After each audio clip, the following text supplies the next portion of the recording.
Welcome back to Cold Crime Cases, where we shed light on under-the-radar cases from across the globe. Without further ado, let's get into it. Lynette White was a beautiful young woman from Cardiff, Wales, who was doing what she believed she had to do in order to get by. She dropped out of school and had been working as a prostitute since she was 14.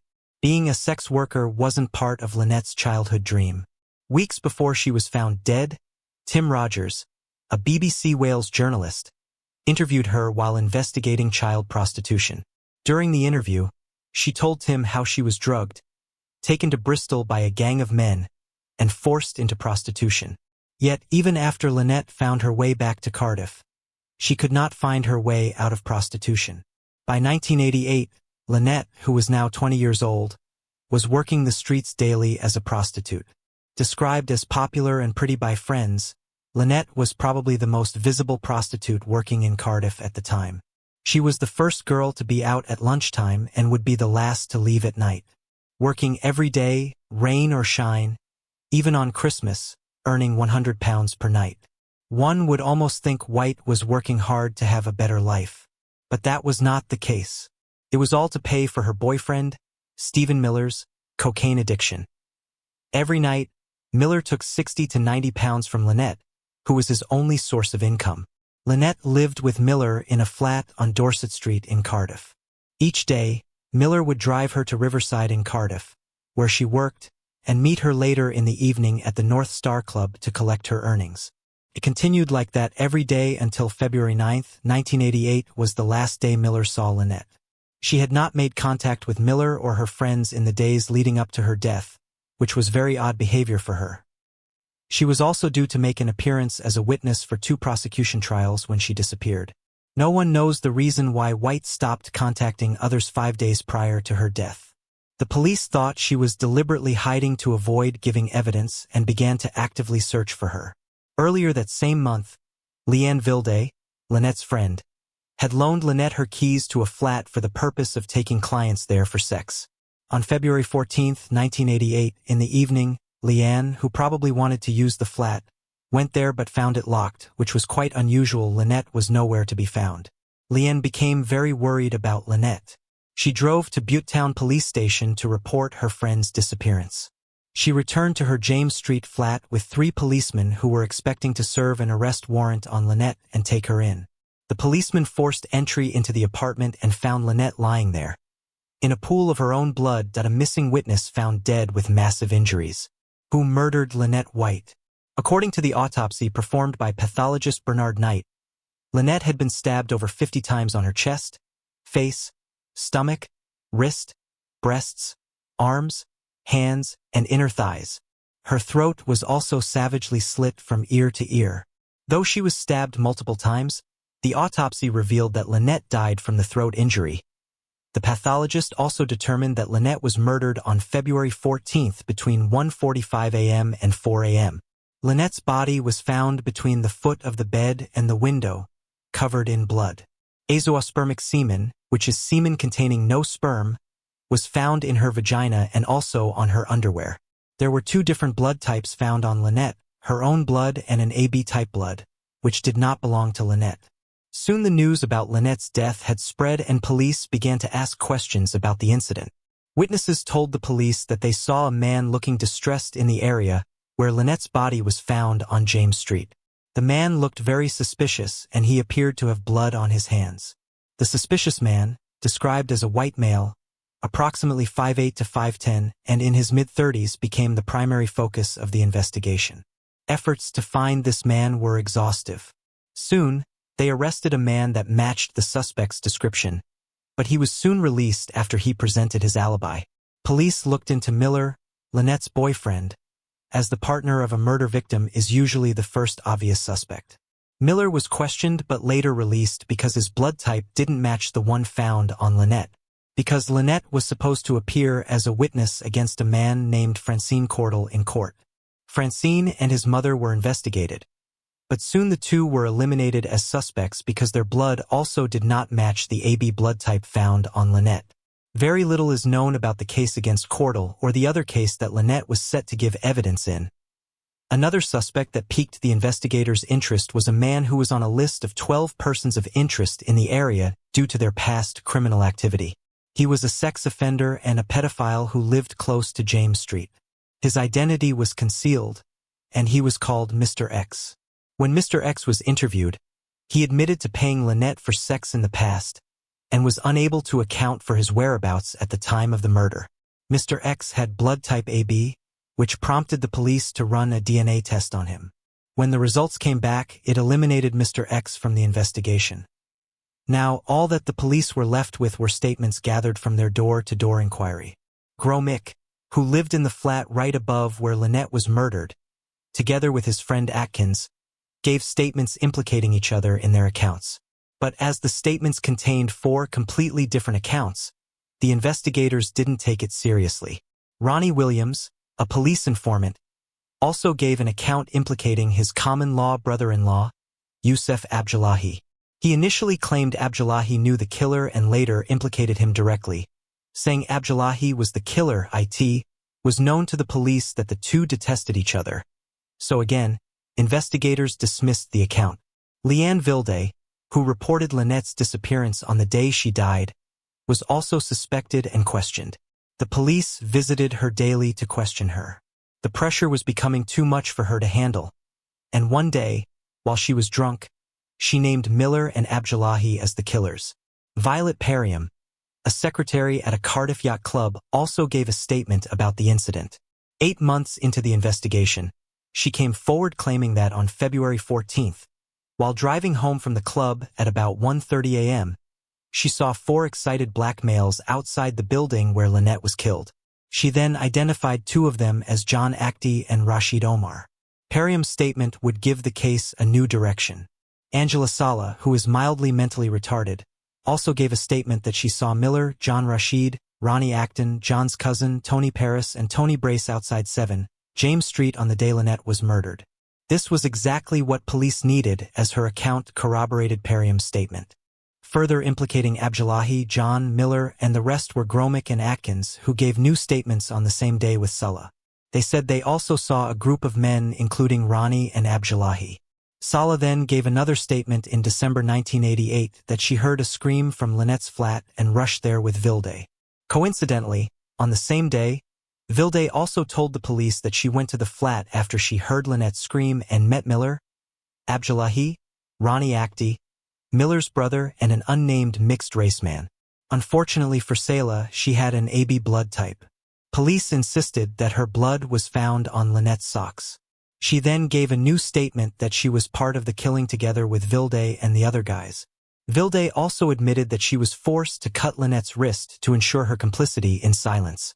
Miller confessed to killing Lynette after 307 denials.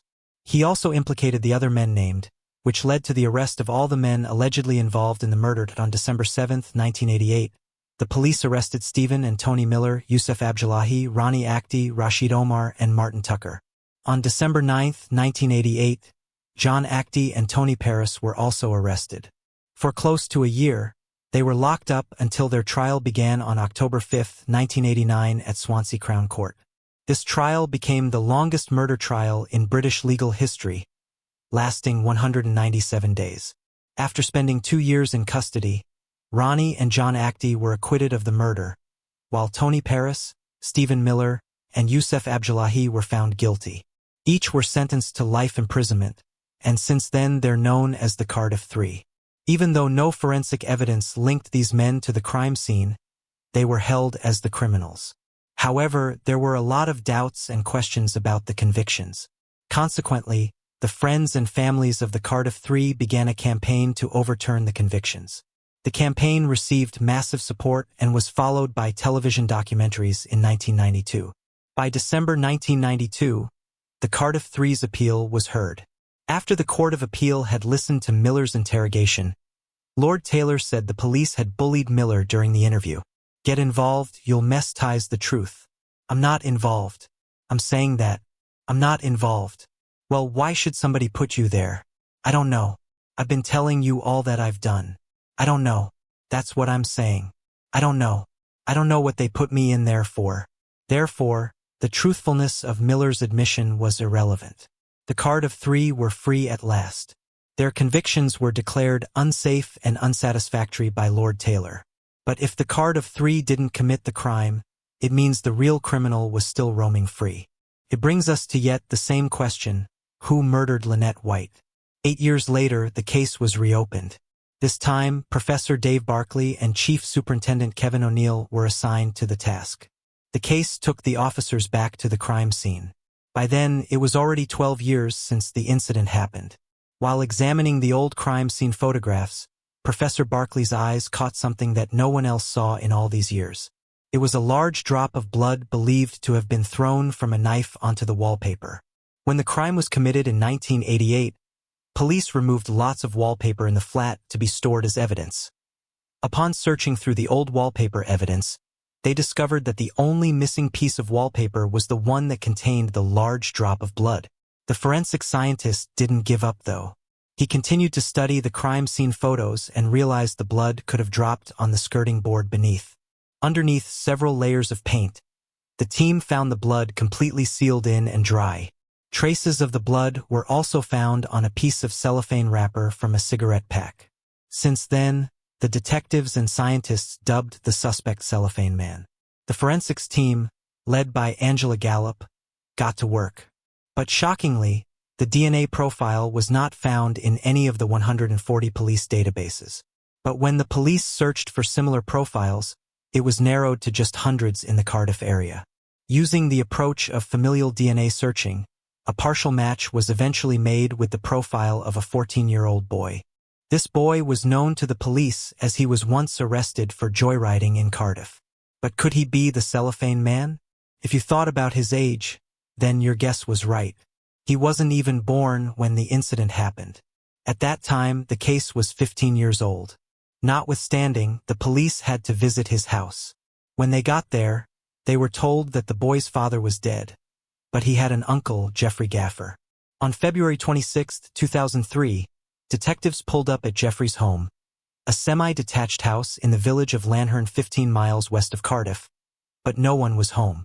The following day, they checked at Jeffrey's place of work, an office block in Cardiff city centre, where he worked as the security guard. When the police explained the reason for their visit, Jeffrey said, "Oh, I thought you got some guys for that." He was asked to provide a mouth swab and he complied. Immediately, police checked the swab. They had finally caught the Cellophane Man. Chief Superintendent Kevin O'Neill was determined to do things right this time. He put a surveillance team on Jeffrey while he made preparations for the interview. Chief O'Neill had plans to put surveillance on Jeffrey for a whole week. But on February 28, 2003, Jeffrey made a crazy move. The surveillance team spotted him at a garage where he bought 3 packets of paracetamol, an over-the-counter pain reliever. By the time the police got to Jeffrey's house, he had taken about 62 paracetamols. Jeffrey denied ever taking those tablets, but he announced, "Just for the record, I did kill Lynette White. I have been waiting for this for 15 years. Whatever happens, I deserve it. I sincerely hope to die." He was taken to the hospital where he told a staff member that he was being watched because of a murder he committed 15 years ago. Jeffrey was prepared to die as he initially refused to be treated. He eventually agreed to take an antidote. Within a few days, he had recovered.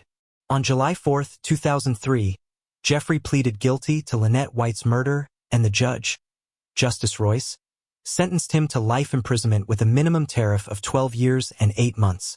Jeffrey's barrister said Jeffrey killed Lynette over £30 for sex. He said Jeffrey wanted his money back when he changed his mind. In February 2007, Atkins, Sala, Vilde, and Gromick were charged with perjury. By December 2008, Sala, Vilde, and Gromick were found guilty and sentenced to 18 months of imprisonment each. Atkins was exempted because it was believed that he was bullied, threatened, abused, and manipulated to admit to false accounts suggested to him. In March 2009, it was announced that there was enough evidence to prosecute the police officers involved in the initial investigation with conspiracy to pervert the course of justice. In February 2011, the trial collapsed due to missing evidence. In February 2015, 8 of the 15 charged officers cleared of perverting the course of justice launched a high court civil action against the force, suing for malicious prosecution, false imprisonment, and misfeasance. But at the end of February 2015, the judge in the civil action dismissed their case. The 5 falsely accused men were compensated after their release. Stephen Miller was paid £571,000, John Actie was paid £300,000, while Tony Paris was paid £250,000. Ron Actie died in February 2007 after much struggle to cope with what had happened to him.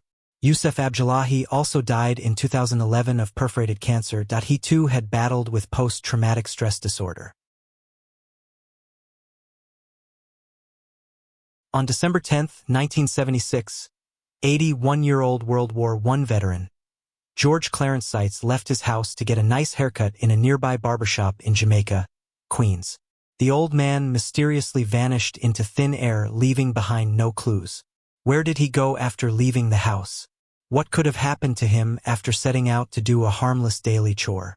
The answer to these questions would remain a mystery for 4 decades. Today's story takes us to Jamaica, a small neighborhood in the New York City borough of Queens. Jamaica offers a vibrant tinge of authenticity. Being one of the most ethnically diverse counties of Queens, New York, Jamaica was the longtime home of a solitary World War I veteran named George Clarence Seitz. 81-year-old Seitz, who went by Clarence, was a dedicated soldier who fought for his country in his youth during World War I. Once retired, he preferred to keep his life private and lived alone in a nice home. Though it seemed from the outside that the war veteran lived his life on his own terms, Seitz's life was not free from complications. Just like thousands of others, the vulgar brutality of war had a lasting impact on him. Seitz developed severe PTSD and paranoia due to his time serving in the military. He was extremely reclusive and did not trust anybody. He would regularly dress up in business attire as if he were heading out for an office. Instead, he'd just roam around the neighborhood. The situation was so bad that Seitz did not even trust banks and routinely kept wads of cash on him whenever he set foot outside his house. He'd pull out a large roll of cash when it came time to pay for something. Despite this, his mental faculties were intact. The elderly Seitz never overlooked his daily chores. He was a man of discipline. His clothes were always clean and crisp, his house always clean, his hair always cut, and he presented an all-around neat appearance. No one could ever have imagined that he'd simply disappear one day while performing such a mundane task. Around 10 a.m. on December 10, 1976, Seitz headed out to a nearby barbershop for a haircut, which was just 2.5 blocks away from his home located at 116th Street in Jamaica. That day, he did not return home, nor the next day or the day after that. He was never heard from again. It was not until 5 days had passed after Seitz's mysterious disappearance that his family reported him missing. Though authorities began their search immediately, there was not much to go on. He left absolutely no clues behind, not a trace. Investigators could only speculate as to what could have happened to him. Deputies conducted several interviews in an attempt to glean some information, but the leads were too thin to follow up on. Authorities at the time didn't even know if he even made it to the barbershop or not. The case quickly turned cold.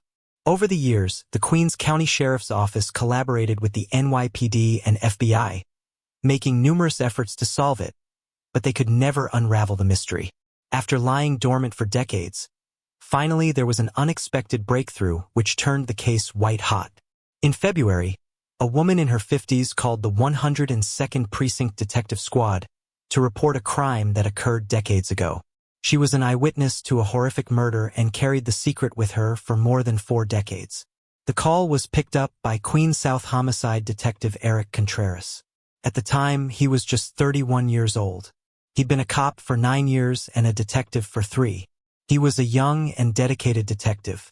He was juggling multiple cases at the time, as most detectives do. Contreras was born 12 years after Seitz went missing, but he took a lot of interest in the case from the beginning. The details the woman provided sent chills down the spines of the detectives.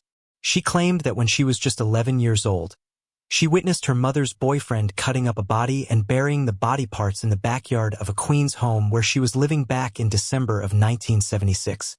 Although she could not identify the victim, she vividly remembered the details and gave the detectives an exact location. When asked why she stayed silent all those years, she said she was afraid of reprisals. but in the end came forward because she could no longer live with the burden. The mother's boyfriend was identified as Martin Mata, a long-time resident of Jamaica. Interestingly, Martin Mata owned a barbershop called Haircutter along with his brother, which was located on 160 First Street in Jamaica. The barbershop was only in operation from the late 1970s to the 1980s. It had been the last known destination of George Seitz, who was a regular customer there. Mata was only 29 years old in 1976 when Seitz went missing. The barbershop was shut down shortly after the incident. However, detectives did not immediately connect the murder to Seitz, who went missing during the same time frame that the woman had estimated. Despite the unbelievable story, the woman's account was so detailed that they decided to begin a thorough search of the property. On March 12, 2019, the investigators raided a house at 8772A 115th Street, Richmond Hill, Queens that belonged to Martin Mata, only 2.5 miles away from the now-closed barbershop. Based on the description of the witness, police focused their search for remains in the backyard guarded with a wooden fence. Cadaver dogs first scoured the backyard, and after they confirmed a location, forensic anthropologists from the Emergency Services Unit began excavating. It didn't take long for the searchers to discover partial human remains in a makeshift grave buried underneath concrete that had been poured on top of it, the exact spot where the witness had stated it would be.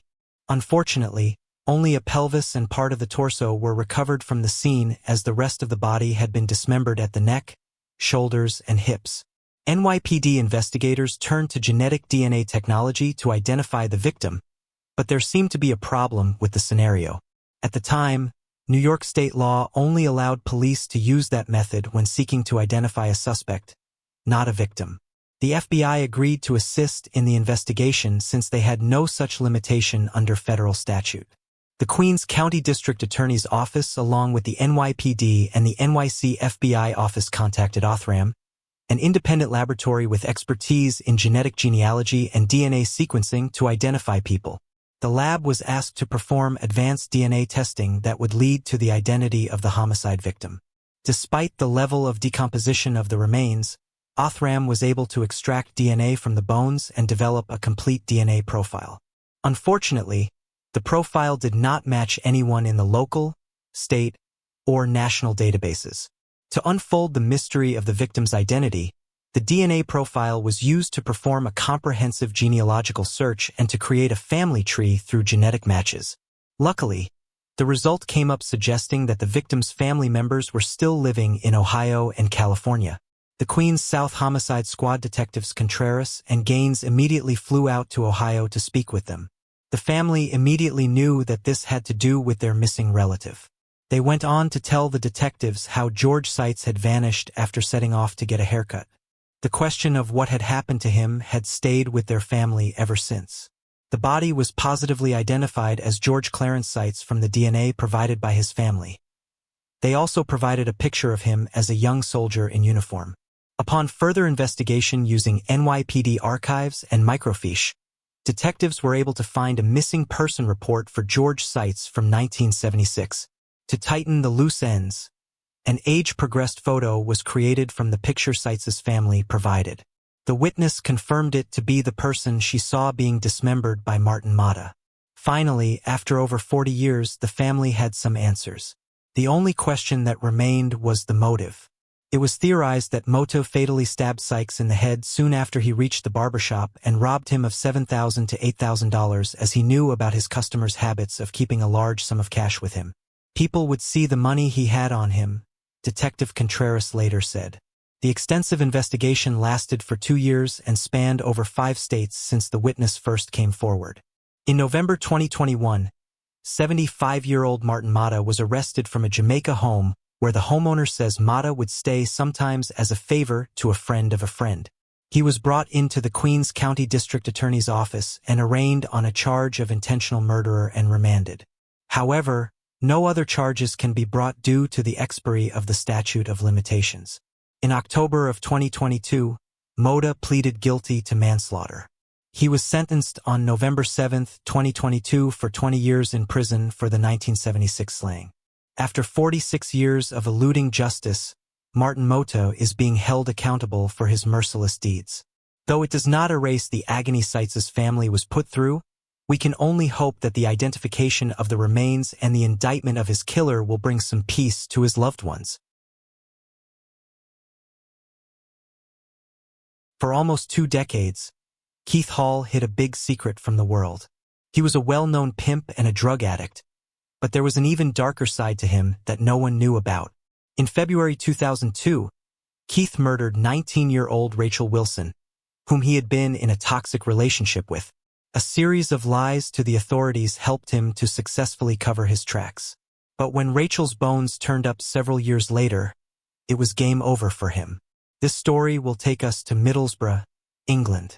This town was once a farm that was home to less than 30 people. With time, the area became industrialized and more populated.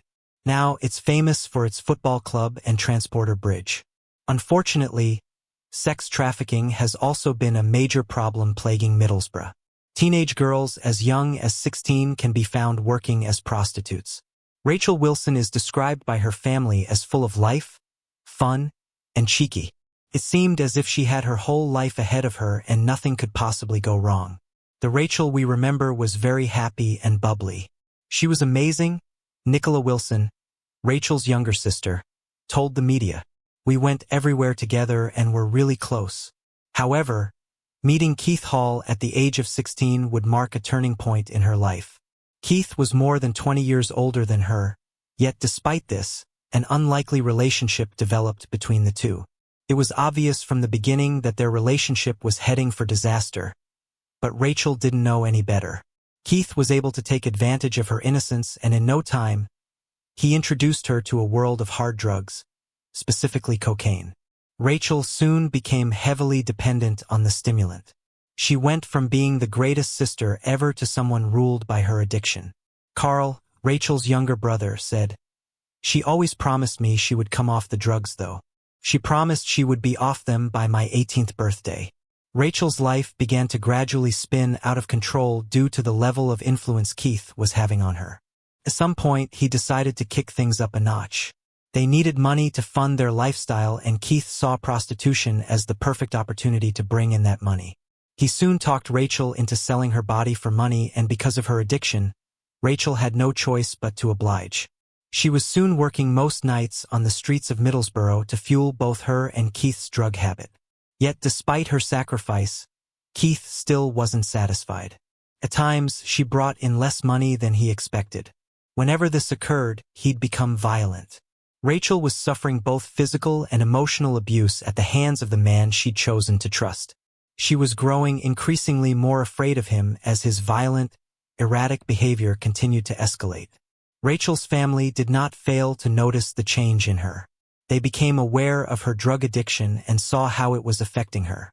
Physically, she was getting thinner and looking like a ghost of her former self.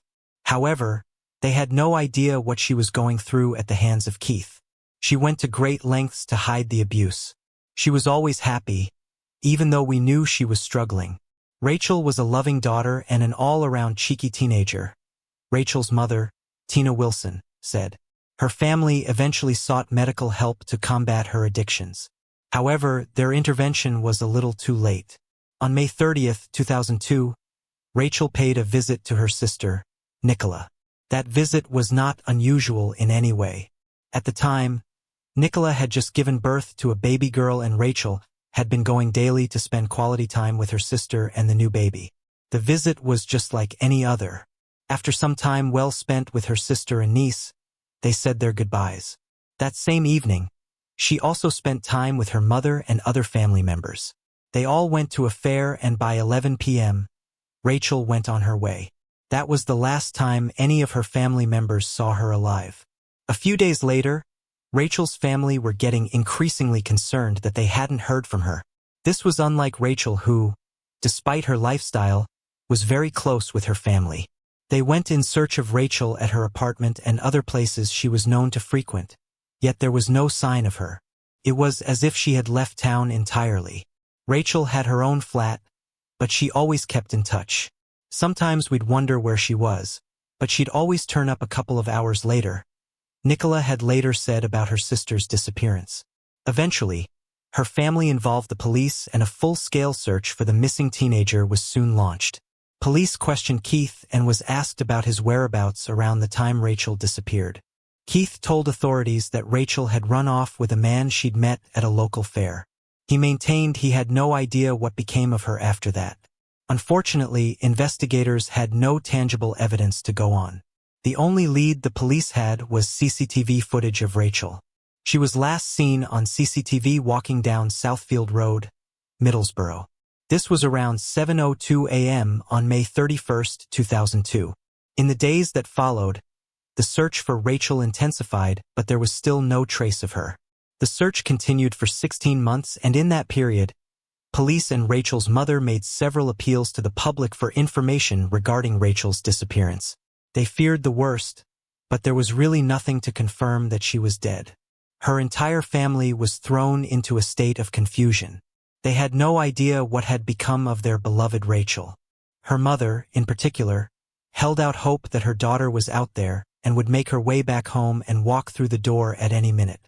"Rachel, if you see this, you know you can get in touch anytime, day or night," Tina Wilson had said in one of her appeals a few years after her daughter's sudden disappearance.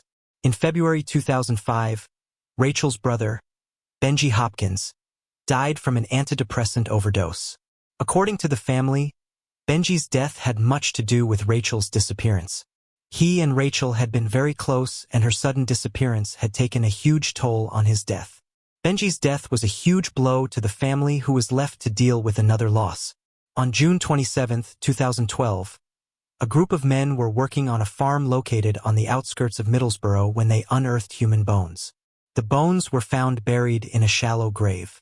Police were contacted, and they immediately set out trying to uncover the identity of the body. Rachel's family was also made aware of the development, since there was a likely chance that the remains were Rachel's. After 2 weeks, the results of the analysis carried out on the bones had come back. A police spokeswoman revealed the findings, saying, "Police have now identified the body found on farmland on the outskirts of Middlesbrough a few weeks ago and can confirm that it's that of Rachel Wilson, who went missing just over 10 years ago." Rachel's family was broken by the news. "It was a really painful couple of weeks, but I just knew it was her. Even though we had to wait, I knew it was her," Nicholas said at the time our family found out that Rachel was dead and gone forever. Her brother Carl was quoted as saying, "When we were told, we were devastated. It was heartbreaking to think that she had been just a bus journey away from us that whole time." Rachel's mother, of course, was beyond devastated. But she was also somewhat relieved that her daughter had finally been found. "At last, she's coming home. That's all I ever wanted. Obviously, I wanted the circumstances to be different and for her to be coming home alive," her mother Tina said. Preparation for Rachel's funeral was set into motion. The bereaved family received huge support from the community, and a fundraiser was even held to generate money for the funeral. Rachel was finally buried alongside her brother Benji a few months after her remains were found. Yet there were still so many questions that continued preying on the minds of investigators as well as Rachel's family. How had Rachel met her end, and who had been her killer? The examination of Rachel's remains had not revealed anything that could have led to her death. The only thing the investigators knew was that there was no clothing where her bones had been discovered, and this meant that she had been buried naked. Temporary Detective Superintendent Paula Jewell, who had investigated Rachel's death, explained, "We couldn't establish a cause of death because the remains were just skeletal and there was no forensic evidence left at the scene." She added, "Whilst it was a significant development to find someone who'd been missing for 10 years, it didn't give us the lines of inquiry we thought we'd get." Investigators began working around the clock to uncover what had happened to Rachel. But before they could make significant progress, Rachel's father, Bernard Wilson, tragically died. This was another tragic shock for the family. All Bernard wanted was to know what had happened to his daughter, and it's devastating that he went to his grave not knowing. Tina had said about Bernard's death, "In 2014, police finally made a breakthrough in the case. A suspect was named, and it was none other than Keith Hall. Keith, who was 54 at the time, was arrested and questioned regarding Rachel's death. A search of his property was also conducted, and police discovered some incriminating items. Part of what was found was a lock of Rachel's hair and a handwritten note from her. The note, which was addressed to Keith, was believed to have been written just a few hours before her disappearance. In the note, she had apologized to Keith for not making enough money. The note, together with a lock of hair, would later serve as a major piece of evidence against Keith. He was later released on bail, since there was no concrete evidence to prove that he had a hand in Rachel's death. However, he remained a prime suspect in the case. Over the next couple of years, Keith became a regular visitor to the police station. Yet each time he was asked about Rachel's death, he kept leading investigators in circles. In February 2018, a special grant was provided for the investigation unit of the police department. This was done so that more efforts could be channeled towards solving Rachel's murder. In the months that followed, investigators paid visits to several sex workers who had been around at the time of Rachel's disappearance. The number of these sex workers totaled about 500. It was time-consuming work, but gradually progress was being made. A lot of witnesses we spoke to were in the sex industry and didn't want to go back and relive some of the worst periods of their life, so it was very difficult. But thankfully, some very brave people came forward and told their story, Detective Duell recalled. Many of these witnesses pointed out the toxic relationship that had existed between Keith and Rachel. They revealed how Keith had led her into prostitution and how he was in the habit of hitting her whenever she brought in less money than expected. These acts of violence were said to sometimes leave her covered in bruises. Another witness also came forward and revealed to the police some incriminating things Keith had said right after Rachel's bones were found. According to the witness, Keith had told him that he had killed Rachel. With all of these revelations, it became more obvious to the police that Keith was the man they were looking for. Their suspicion was confirmed. They knew from the start that there was something fishy about Keith, but lacked strong evidence to charge him with anything. Finally, the walls were closing in on him and a strong case was being built up. In addition to the accounts of the witnesses, investigators also sat through several hours of CCTV footage that was recorded around the time of Rachel's disappearance.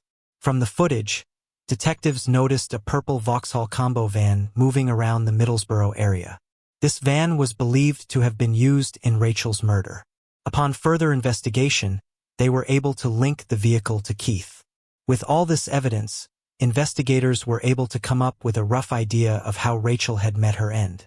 They believed that after Rachel left her family on the day she was last seen, she'd worked throughout the night as usual. At some point, she met up with Keith, who had been disappointed by her earnings for that day. When Keith confronted her, he resorted to his usual physical abuse. Investigators surmised that this time around he went too far and ended up beating her to death. When he realized what he'd done, he decided that it was best to cover up his tracks. Authorities believed he waited a few days and after the murder loaded her lifeless body into his van and drove off to the farm where her bones were found 10 years later. This was what authorities believed anyway. It's not clear if things happened exactly that way since Keith never gave an account of how or why he killed Rachel. In December 2019, Keith was charged with the murder of Rachel Wilson.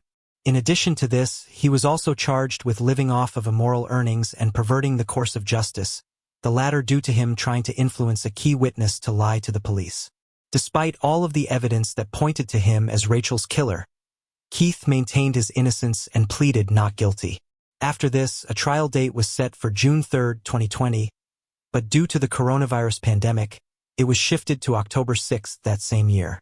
The trial date was once again changed until May 11, 2021 was finally agreed upon. On the day his trial was due to start, he finally confessed that he was responsible for Rachel's death.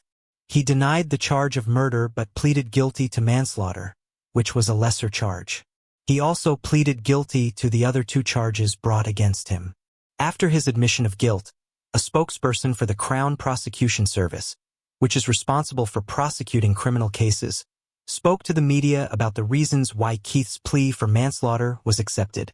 He revealed that the case had been an extremely challenging one, and because Rachel's remains were discovered after more than a decade, it was impossible to identify the cause of death or the motive behind it. A murder charge would have required that the intent be proven. As a result of Keith Hall's acceptance that he was responsible for Rachel's death alongside other evidential factors, the case was again reviewed and a decision taken that a plea to manslaughter was acceptable, the spokesperson said. He added, A guilty plea to manslaughter means that Keith Hall has been convicted of killing Rachel and disposing of her body, and our decision was carefully taken following consultation with both the police and Rachel's family. On November 1, 2021, Keith was sentenced to 18.5 years in jail for manslaughter, living off the proceeds of prostitution and perverting the course of justice. This was a relief to Rachel's family, who had waited for 19 long years to get justice for her. It's difficult to feel any sense of happiness with this result when at the heart of this inquiry is a 19-year-old vulnerable girl who lost her life in extremely tragic circumstances. Detective Duell had later said after the sentencing, "With Keith in jail, Rachel's family were able to take the first step towards moving forward. However, Nicola revealed that the road ahead would still be very difficult for the family. She stated it will be some kind of closure, but I don't think it will ever be complete closure for us because our nightmare is ongoing." She added, "I'd like Rachel to be remembered as the funny, cheeky girl that she always was. That part of her life was such a short period. There was so much more." Nancy Marie Benelak was born in Nevada, California on June 13, 1942. After spending her childhood in Nevada, she moved to Sacramento and worked as a court reporter. In 1970, 28-year-old Nancy was living alone with her cat on the second story of an apartment complex on Bell Street in Sacramento. While working in Sacramento County Court, Nancy met and fell in love with Ferris Salome. Salome was chief public defender in the Sacramento District Court. They were engaged to be married, with the wedding scheduled for November 28, 1970. Just a month before the wedding, the couple spent their evening having fun before heading back to Nancy's apartment. Nancy quickly fell asleep, so Salome decided to go back to his home. At around 11:30 p.m. Salome left the apartment. Before leaving, he left the sliding glass door ajar so that Nancy's cat could come and go as it pleased in the night, which Nancy often did herself. He never imagined this simple act would put his fiancée in horrible danger. The next morning on October 26, 1970, when Nancy did not show up for work, her co-workers grew concerned as she never missed work. One of her co-workers sent her son to check up on Nancy. When no one opened the door, even after repeated knocks, he reached out to the building manager. Together, the building manager and the co-worker's son discovered a heinous crime scene after entering the apartment with a passkey. Nancy was lying dead in a pool of her own blood in her bed. She had been ruthlessly stabbed over 30 times. Defensive wounds on her arms indicated that she tried desperately to fight off the attacker. The assault was so savage that her head was nearly decapitated.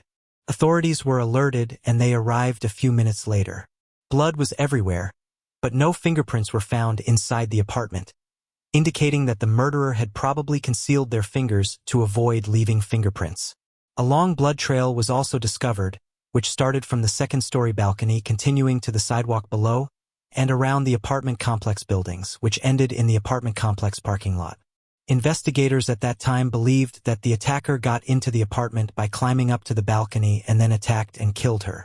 They surmised that the perpetrator must have gained access to the apartment by climbing up to the balcony and came in through the sliding glass door. They also theorized that this person had gotten injured during the attack, after which they climbed down. Based on the blood trail, the culprit would then have gotten into a vehicle in the complex parking lot and left. Nearly 500 people from the nearby area were questioned, but detectives had no suspects in their sights. Despite the efforts from law enforcement, the case grew cold. Although blood evidence was present there at the crime scene, it was not enough to apprehend the culprit. In the 70s, science was limited to the modern technology of 50 years ago, and only a blood type could be determined from someone's blood, and that's about it. In February 2004, a DNA profile was developed from the blood collected from the crime scene and was uploaded to the state and national CODIS databases, but no match was found. Then, after nearly 50 years, in November 2019, detectives from the Sacramento County Sheriff's Office re-examined the cold case using forensic genetic genealogy, the same technology that was employed to identify the notorious Golden State Killer. The DNA profile was uploaded to a genealogy website to find possible suspects. Finally, on July 21, 2022, the murderer of Nancy Marie Benelak was identified as Richard John Davis. Richard John Davis was born on the March 22, 1943. In 1970, 27-year-old Richard Davis lived in the same apartment complex as Nancy. While Nancy lived in apartment number 17, Davis lived in number 23. They were on opposite ends of a pool, and Nancy's apartment could be seen across the pool from Davis's apartment. Among the 500 people, both Davis and his roommate were interviewed by the sheriff's office during the initial investigation.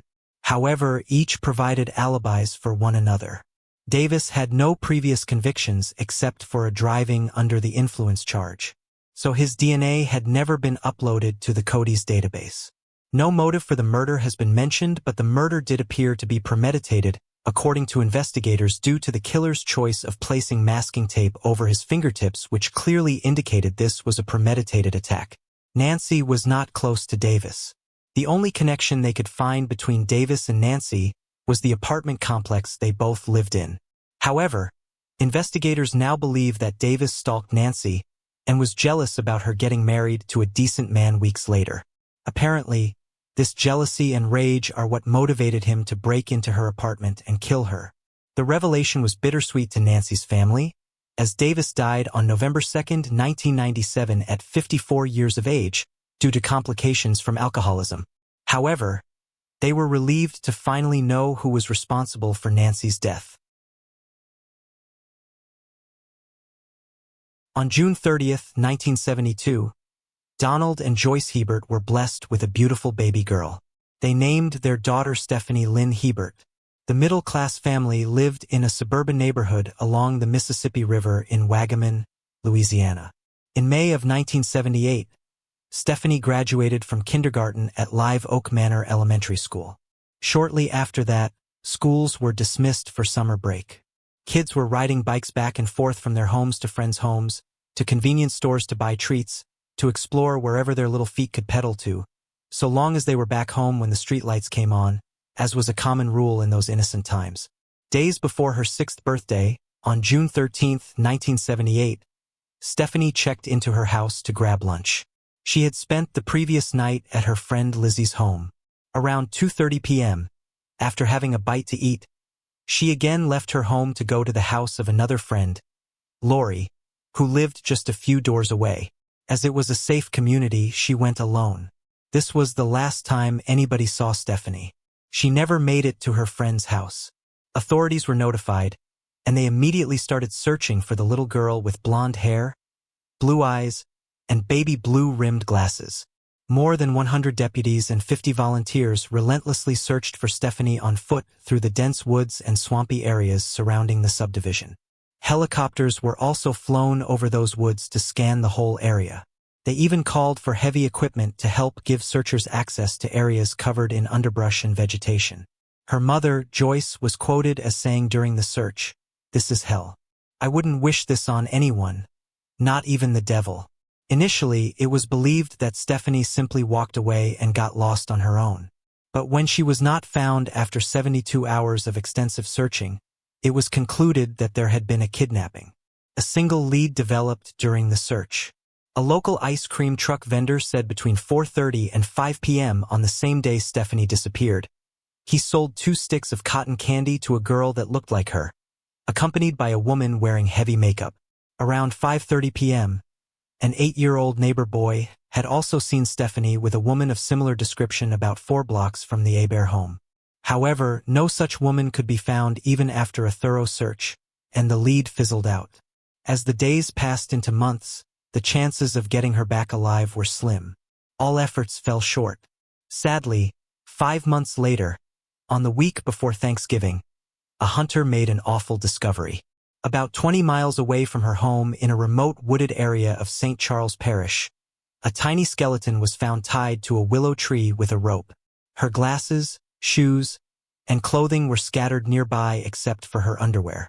The remains were identified as 5-year-old Stephanie Hebert. Although an exact cause of death could not be determined, investigators believed she was still alive when she was left there to be eaten by creatures and consumed by the elements. As little Stephanie was laid to rest, investigators could not fathom what kind of monster could be capable of committing this horrendous crime.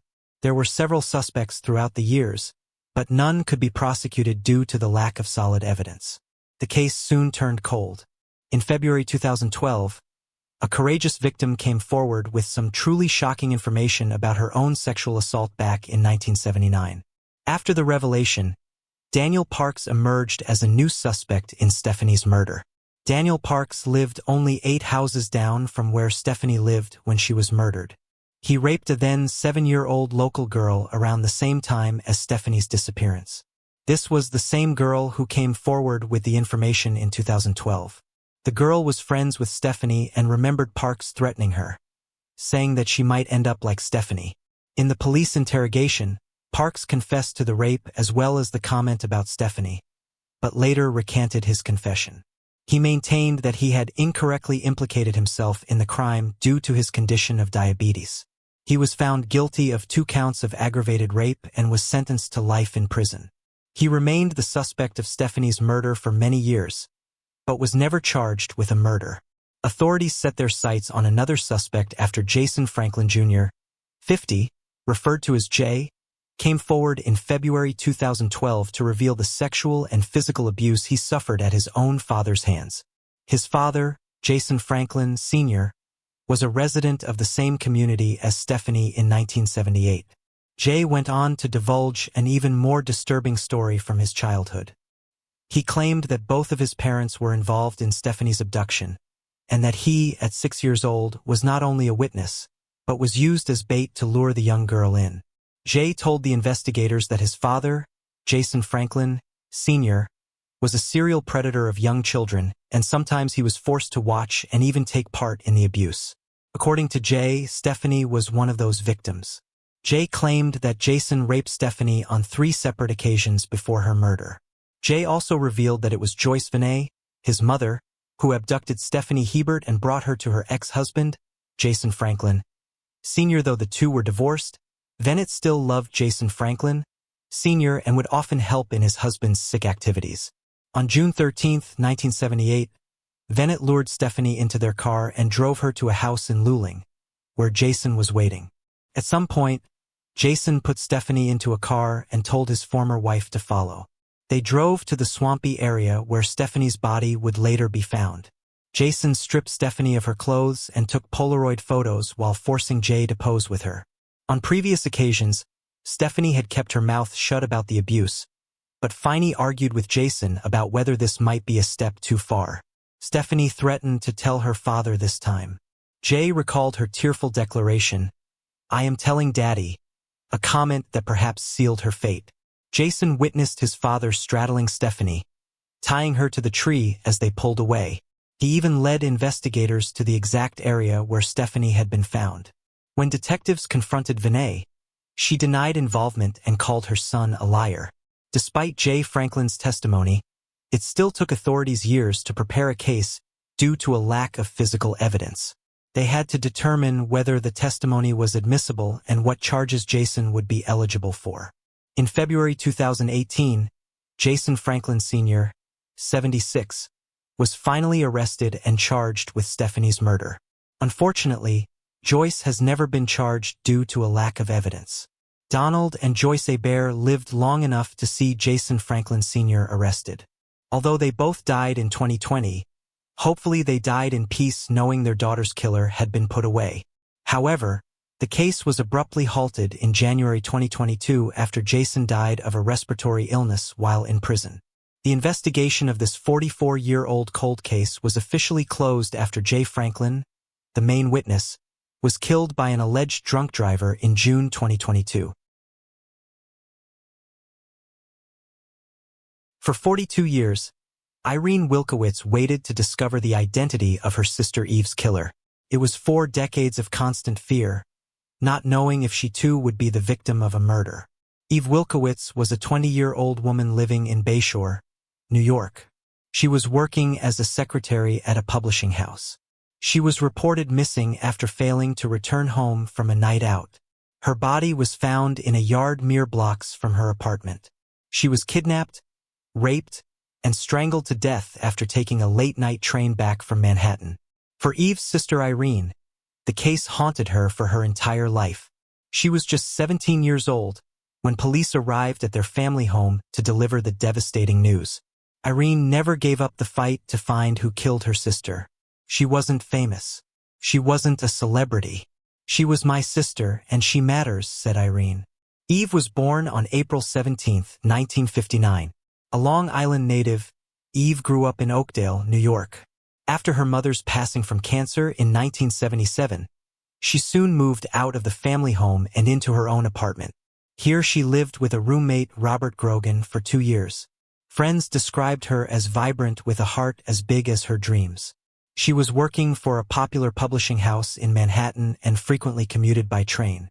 It took her 2 trips of an hour and 45 minutes each to get to work and return home daily. In 1980, though, Grogan remembered Eve mentioning a feeling of uneasiness. She told him about a couple of men that would follow her from the train station. One man had been pestering her to go out for a date, which she declined. A second followed her for the entire 10-minute walk back to their shared apartment. These pests eventually fell away, and Eve went on to meet a young writer named Jack Dempsey. On March 21, 1980, Jack and Eve spent the evening together in the city. They watched a movie and had dinner before going back to his apartment. Before falling asleep, she asked Jack to wake her up in time to catch the 12:45 a.m. train back to Long Island. The morning of March 22, 1980, Jack walked Eve to the train station. He'd offered to take the train with her, but she waved him off, telling him she'd be fine. He watched her board the Long Island Railroad train. He never saw Eve alive again. By 7 a.m. that morning, her roommate Robert noticed Eve did not return home. He hadn't initially reported anything until the evening when no one could make contact with her. Together with family and friends, calls were made to local hospitals asking if they'd admitted anyone fitting Eve's description. There was no sighting of Eve anywhere, and panic began to settle in. A woman living just 3 blocks from Eve's apartment made a gruesome discovery in her neighbor's yard on the morning of March 25, 1980. Eve's lifeless body was found on the lawn of another neighbor. She was wearing blue jeans and a blouse. Her shoes and socks were missing. Police were called to the scene and soon discovered rope marks on her wrists, suggesting she'd been bound at some point. Police speculated she may have been held captive and sexually assaulted before being strangled to death and dumped just blocks from her apartment. When Eve's family were informed of her untimely passing, the trauma of her violent end would go on to haunt her sister Irene for the next 42 years. Investigations began, but leads were far and few. Suspects were interviewed and evidence collected, but nothing came from the case, and it went cold. Police even looked into Jack, the last person to see Eve alive. Jack was called out to Long Island. Police were keeping him as a person of interest in the case, seeing as they had spent the last night together since she went missing. Jack understood the process and cooperated with officials. Fortunately for him, a medical student from whom he had bought a stereo showed up to deliver the package along with his father. Both men were able to provide an alibi for Jack's whereabouts on Saturday morning. He also had to undergo a lie detector test to prove his innocence. In the 90s, though, 2 detectives showed up at his home and spoke to him before getting a DNA swab as part of evidence for future testing. All the while, the terror of being the next target remained with Irene. She worked as a nanny and shared an apartment with her son. This was in part due to her fear of living alone. 4 years Irene became the advocate in finding Eve's killer. 4 years Irene became the advocate in finding Eve's killer.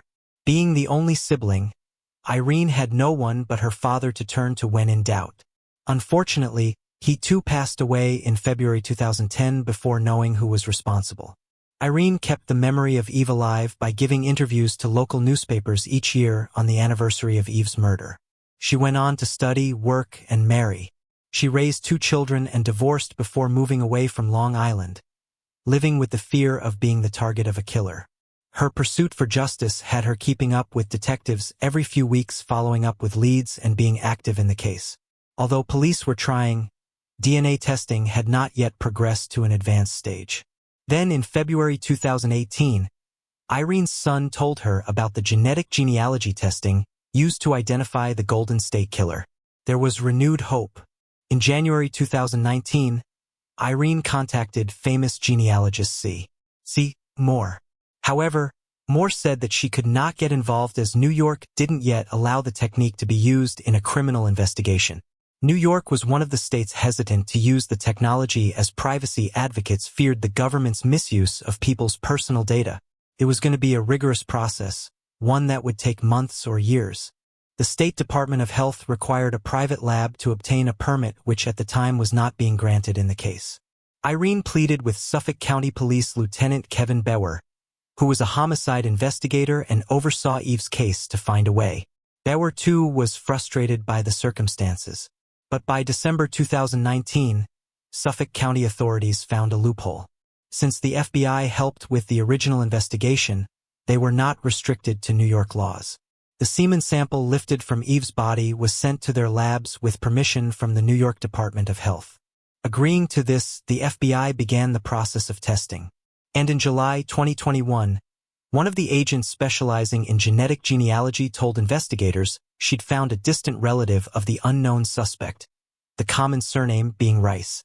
Working with the information they had and several background checks, they found a direct name, Herbert Rice. Herbert, though, had been long dead by the time. He succumbed to cancer in 1991. Looking back into the original investigation, Rice was not considered a suspect despite a sweeping investigation of the area. He did have a few records of arrests for nonviolent crimes, but none that required he submit a DNA sample. At the time of the murder, Herbert was living with his mother after his then-wife kicked him out of their home. His mother's residence was just 4 houses away from the crime scene. Records show that Rice's mother was questioned following the murder, but she said she didn't notice anything unusual during the time. Suffolk County Police Detective Jerry Battery had a possible name, and now he needed DNA confirmation before he could break the news to Irene. Detectives tracked down family members of Rice and came upon one of his sons.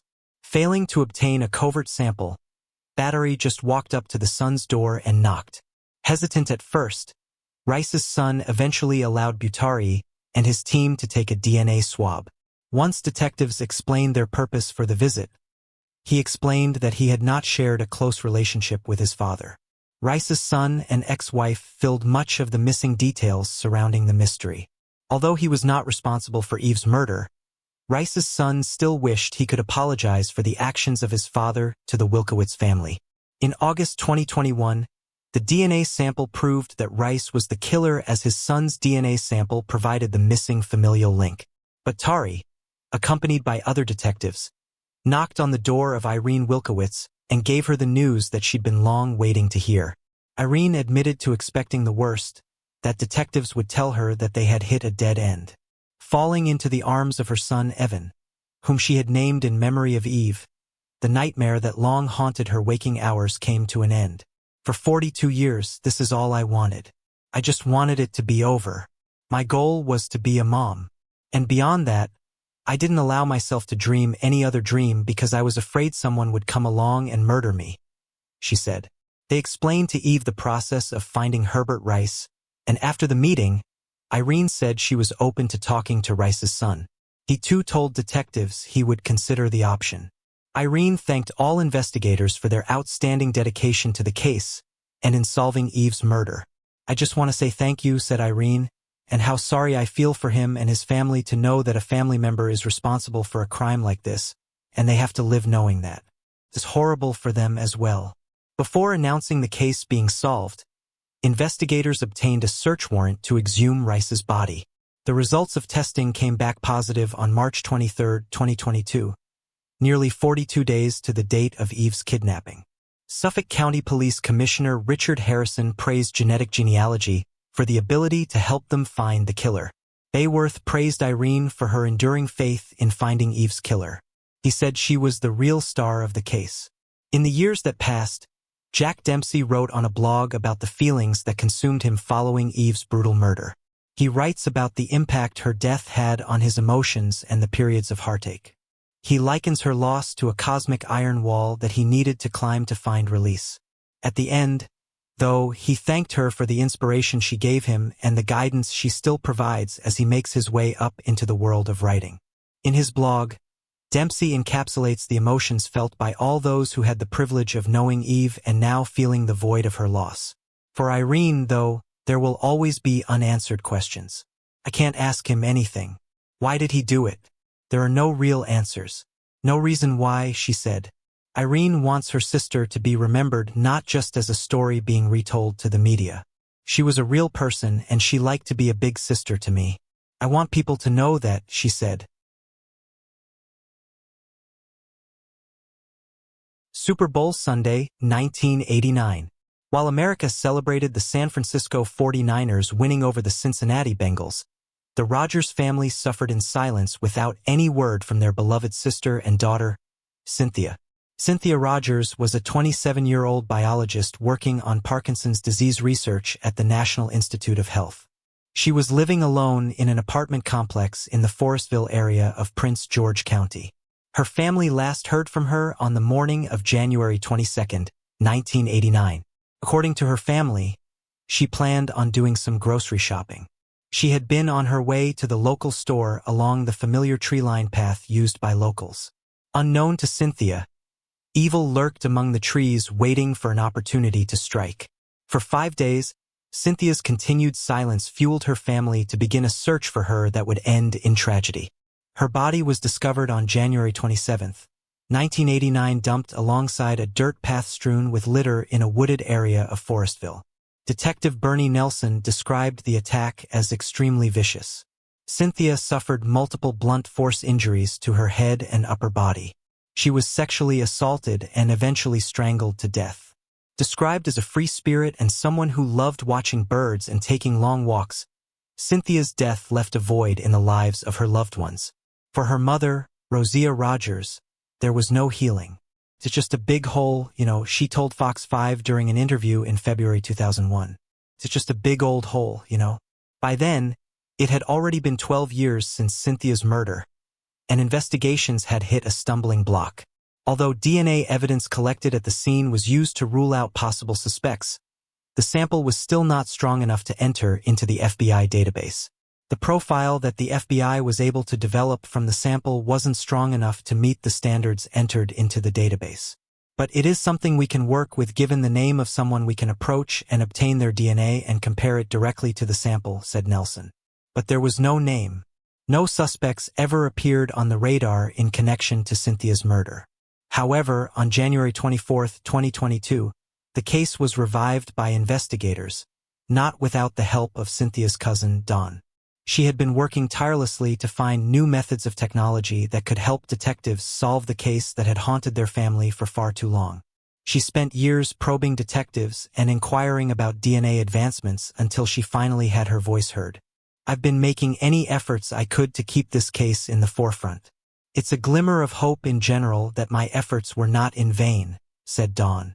New technology meant DNA could be retested using newer methods of analysis. Investigators found their suspect, James Clinton Cole, a 64-year-old convict already serving a life sentence. Cole's records painted a picture of a dark criminal past. He was charged with a misdemeanor assault in 1984, a destruction of property charge just days before Cynthia's murder, and a charge of child abuse in 1995. In February 2009, the long arm of the law finally caught up to Cole when his DNA matched to a rape investigation back in 1996.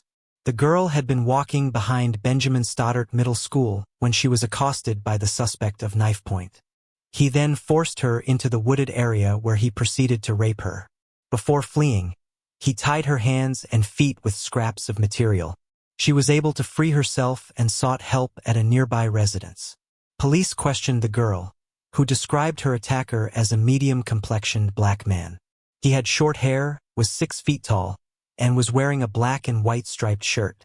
The similarities between the crime scenes provided police with an understanding of how Cole planned his attacks. He was an opportunistic criminal. He was arrested and charged for the rape of the 12-year-old girl that occurred on the August 20, 1996.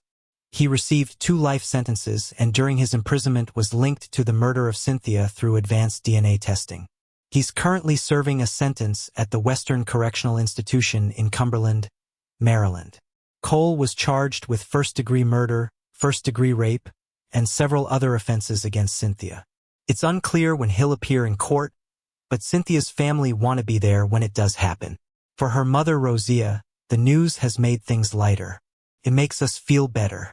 In my heart, I feel lighter, she said. But she wants her moment with her daughter's killer. I really want to see this person who did this face to face, says Rosia. For Cynthia's brother, Philip Rogers, the burden has been lifted to a certain point. There will never be a full recovery because of the incident, but we have had some relief, he stated. Investigators do not believe Cynthia and Cole knew each other. They've concluded that Cole may have seen a young, petite woman who proved to be an easy target for his sinister intentions. For 3 decades, the mystery of Nona Stamikob's murder eluded investigators. Nona's body was found along I-77 on the northbound side in Surrey County on July 7, 1992 in the early morning. A female witness who remained anonymous last saw her getting into a truck on the night of July 6, 1992 at the Welcome Center on Interstate 55 in Cleveland County.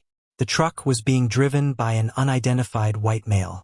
Nona was a 29-year-old widow with a 3-year-old son named Josh. She spiraled into drug addiction and, 7 months before her murder, had lost custody of Josh. Her sister, Vicky S. Gregory, was raising the boy together with her husband. Vicky, though, maintained that Nona was a loving mother who loved her son and family deeply. She loved us and we loved her.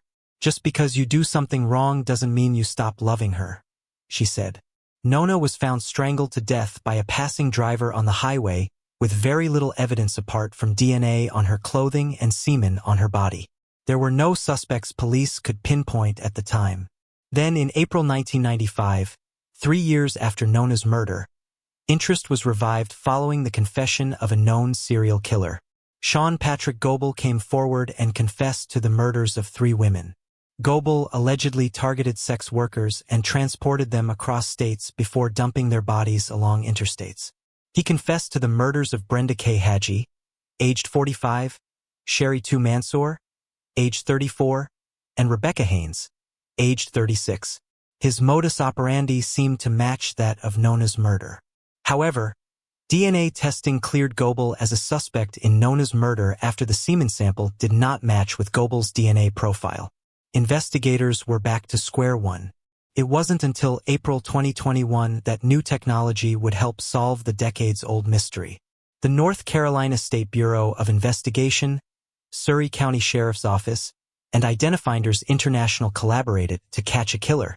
Using the latest method in DNA testing and genetic genealogy, investigators together with Dr. Colleen Fitzpatrick, president and founders of Identifinders International, identified 71-year-old Warren Luthin Alexander. By using DNA submitted from family members, investigators were able to narrow down the suspect list and identify Alexander through the DNA evidence collected at the crime scene. Alexander was arrested at his home in Diamond Head, Mississippi on March 15, 2022 and held at the Hancock County Jail. He was extradited back to North Carolina on March 27, 2022 and has been jailed without bond. He was charged with the murder in the death of Nona Stamikob. The investigation is ongoing as many other homicides along the interstate remain unsolved. Police have not directly linked Alexander to other cases as of yet. Sheriff Steve Hyatt gave due credit to the investigators who worked on the case since 1992, stating that the groundwork done by the original investigative team allowed them to find Nona's killer 30 years later through proper evidence preservation. SBI Director Robert Shermier had some strong words for criminals. I want to send a clear message here. Hear my words. The men and women of the SBI, in partnerships with sheriff's offices across the state and around the country, will seek out justice for the cold cases that we have in our books. We will work day and night to pursue the suspects who think they may have gotten away with it 20, 30, 40 years ago, he said. I will tell you, genetic genealogy is a game changer, said Schermer. When investigators solved Diane Dawn's murder 34 years later, her son Mark Bayer, now 36 years old, was blown away by how the killing was solved. The only evidence ever recorded were fingernail scrapings and a hair from Diane's hands. Diane Lynn Dawn was a 29-year-old mother of 1. She was the first female radio repair technician at the San Diego Transit Company. Friends described her as a free spirit with a wicked sense of humor. She loved to draw and was a talented violinist. Diane also had a love for stock car racing and was often down at the El Cajon Speedway watching races. When Diane failed to show up for work on May 2, 1998, co-workers found this behavior out of character. Concern prompted one of them to drop by your Santee apartment to check up on her. What she found was horrifying. Diane's nude body lay in her bed. She had been stabbed multiple times and bludgeoned to death. Her then 2-year-old son, Mark, was wandering around the apartment complex unsupervised. Police were called and investigations began, but the leads dried up quickly. Digging into Diane's past, there seemed to be no enemies, no vindictive exes or spouses, no spurned lovers, no motive for life insurance claims. It was not a case of sexual assault or robbery. The killer was a phantom. Despite questioning the maintenance man, there were no new leads and the case grew cold. Mark was adopted and raised by Diane's close friends, but often visited with her family in order to keep the memory of his mother alive. In an interview, Mark Bayer said that although he did have his family, there is a sense of loneliness knowing you've lost your mother. Looking back at some of the struggles that you go through, you kind of feel alone because of what you went through, he said. In the year's February 2001, with technology progressing, investigators tried once more to test the DNA found at the crime scene. Putting it through a federal DNA database from unsolved crimes yielded no results. The sample was not strong enough. In 2010, a cold case team took another crack at the case. This time, they scoured the evidence looking for clues that may have been overlooked. The hair found in Diane's hands was matched to the DNA scrapings taken from underneath her nails. It was a match proving Diane fought back. The sample was put through Cody's this time. However, no matches were made. This meant Diane's killer didn't commit other serious crimes or was smooth enough not to be caught. Then in 2020, the cold case team joined forces with the crime lab and utilized the new technology known as genetic genealogy. By tracing genetic profiles of family members to DNA found at unsolved crime scenes, suspects who would have gotten away with crimes were able to be traced. The sheriff's department released a statement with regard to the methods they used to track Diane's killer. They said that it was important to know that genetic genealogy was a last resort in solving homicide cases. Over the years, all avenues had been exhausted. It was most likely the case would have gone unsolved had it not been for the new technology.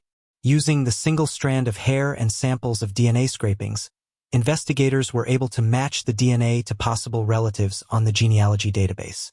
It was an exhaustive task, but pure determination brought with it results. Investigators and genealogists poured over 1,300 DNA samples of possible relatives and created 9 family trees before a single common name popped up: Warren Robertson. Robertson was never on the radar as a suspect in the case. He was a local tow truck driver who also lived in the same apartment complex as Diane.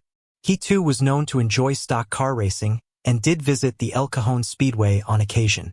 However, investigators found no link between the two and could not determine if they had known each other. Robertson was born in Arkansas, but spent the major part of his life in San Diego. After the murder, he moved to Lakeside, leaving his family behind. He eventually moved to Indiana in 1989. Robert, it seemed, had no criminal past, his most serious offense being the murder of Diane. Unfortunately for the family of Diane, justice was not to be served. Robertson died 21 years prior to the discovery of Diane's murderer. He was killed during a house fire in Indiana in November 1999, aged 39. For Diane's family, getting the answer to the who brought with it a sense of relief. Bayer remained satisfied with the outcome, even though the killer will not see justice served. The answers that my family received is closure, and closure is everything even after so much time has passed, he said. Bayer went on to say that he heard many good things about his mother from friends and family. She was a good person. Everything I have ever been told and heard about her is that she was a good person, and I like to think that those values have transferred off to me, and I do my best to be a good person. The world could always use more good people, he said. Diane's younger sister, Victoria Dan Minter, said she was grateful to investigators who helped solve the case. I don't think anything was ever going to come of this. I thought I myself was going to go to my grave not knowing, as well as my mother and father, she said. When they came back and said they got a hit, it probably was, other than the birth of my children, the best day of my life. She can now rest in peace. At least there's an answer, but it doesn't make the pain any better, said Victoria. The sheriff's office said in a statement, this murder would likely have gone unsolved if not for the use of investigative genetic genealogy. In January 1999, police responded to calls from a neighbor reporting screaming from a residence in the 1300 block of Carlson Boulevard. The screaming reportedly lasted over 30 seconds before all went silent. At first, he tried to go round and check on this neighbor himself, but thought twice and called 911 instead. When police arrived, they found the front door locked. The back door, though, was left ajar. Inside, officers discovered the body of Mishia Wadley on her bedroom floor. She was dead, but her body was still warm to the touch. Her hands were bound with shoelaces, and she had been raped before being smothered to death. A buck knife was found underneath her body. At just 28 years old, Mikia's young life was snatched away brutally. She left behind an 18-year-old daughter and scores of family members who remember her fondly and never stopped chasing the truth. Her sister, Keelia Wadley, described her as an outgoing person, always smiling and making friends. She had the same group of friends since elementary school, the same group of friends now. Just a sweet person, she said. Mikia's niece, Davini Peterson, said her aunt was someone people always loved having around and hanging around. My favorite auntie. She was beautiful, outgoing, and smart. She loved hanging out and having fun, she said. Police began an intensive investigation. Initially, investigators focused on a man she had spent time with the previous evening.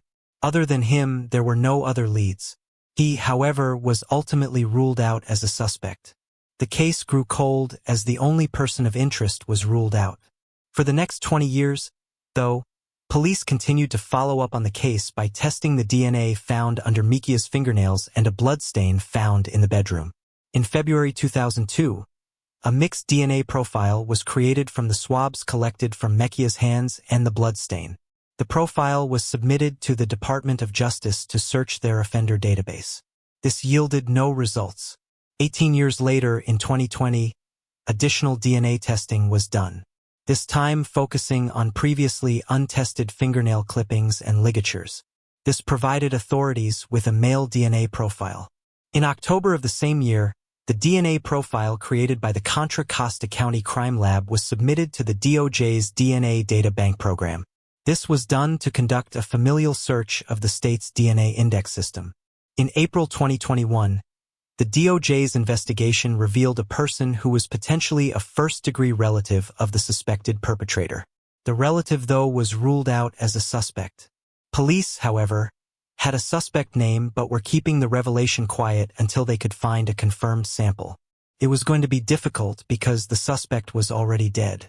Detectives were able to track down an immediate relative of the suspect in September 2021.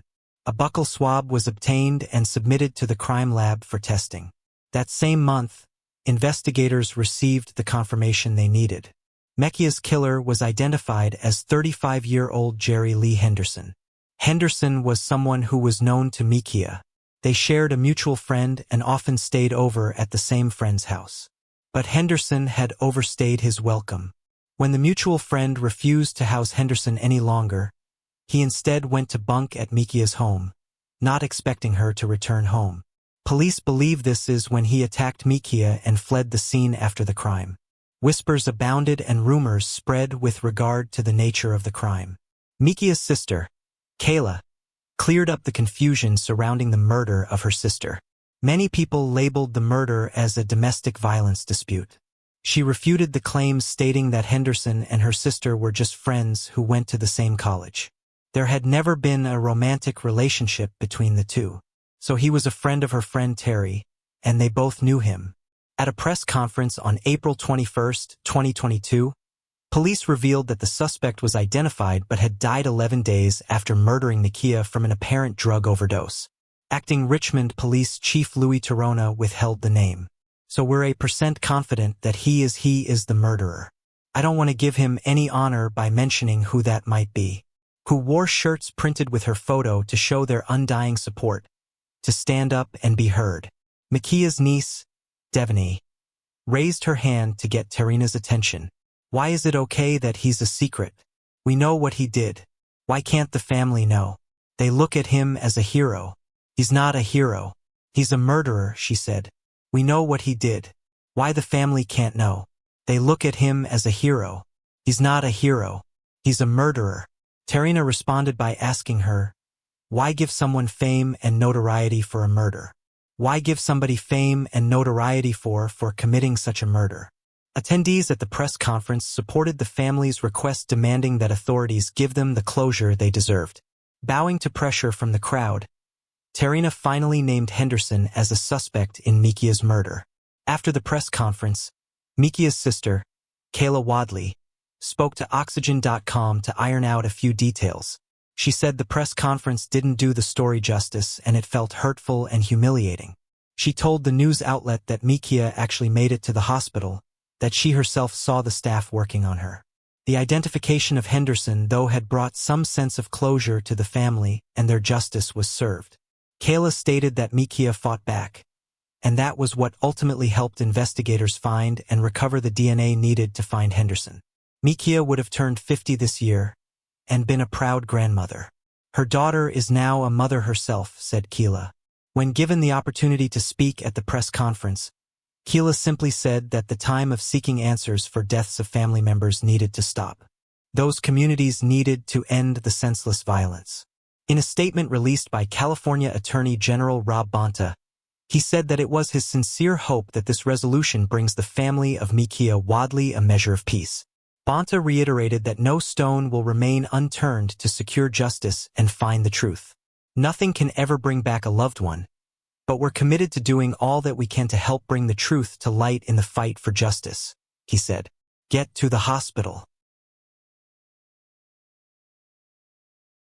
These were the words uttered in a phone call made by the younger brother of Kevin Drinks. The family rushed to the hospital assuming Kevin was involved in an accident, only to discover he'd been killed in a shooting. Those 4 words continued to haunt Kenya Drinks for 10 years until the men responsible for killing her husband Kevin were finally brought to justice. Kevin, who was 50 years old, was gunned down on December 10, 2011. He was parked behind Underground Market Furniture in North Philadelphia. He had just started work 4 days prior as a delivery driver.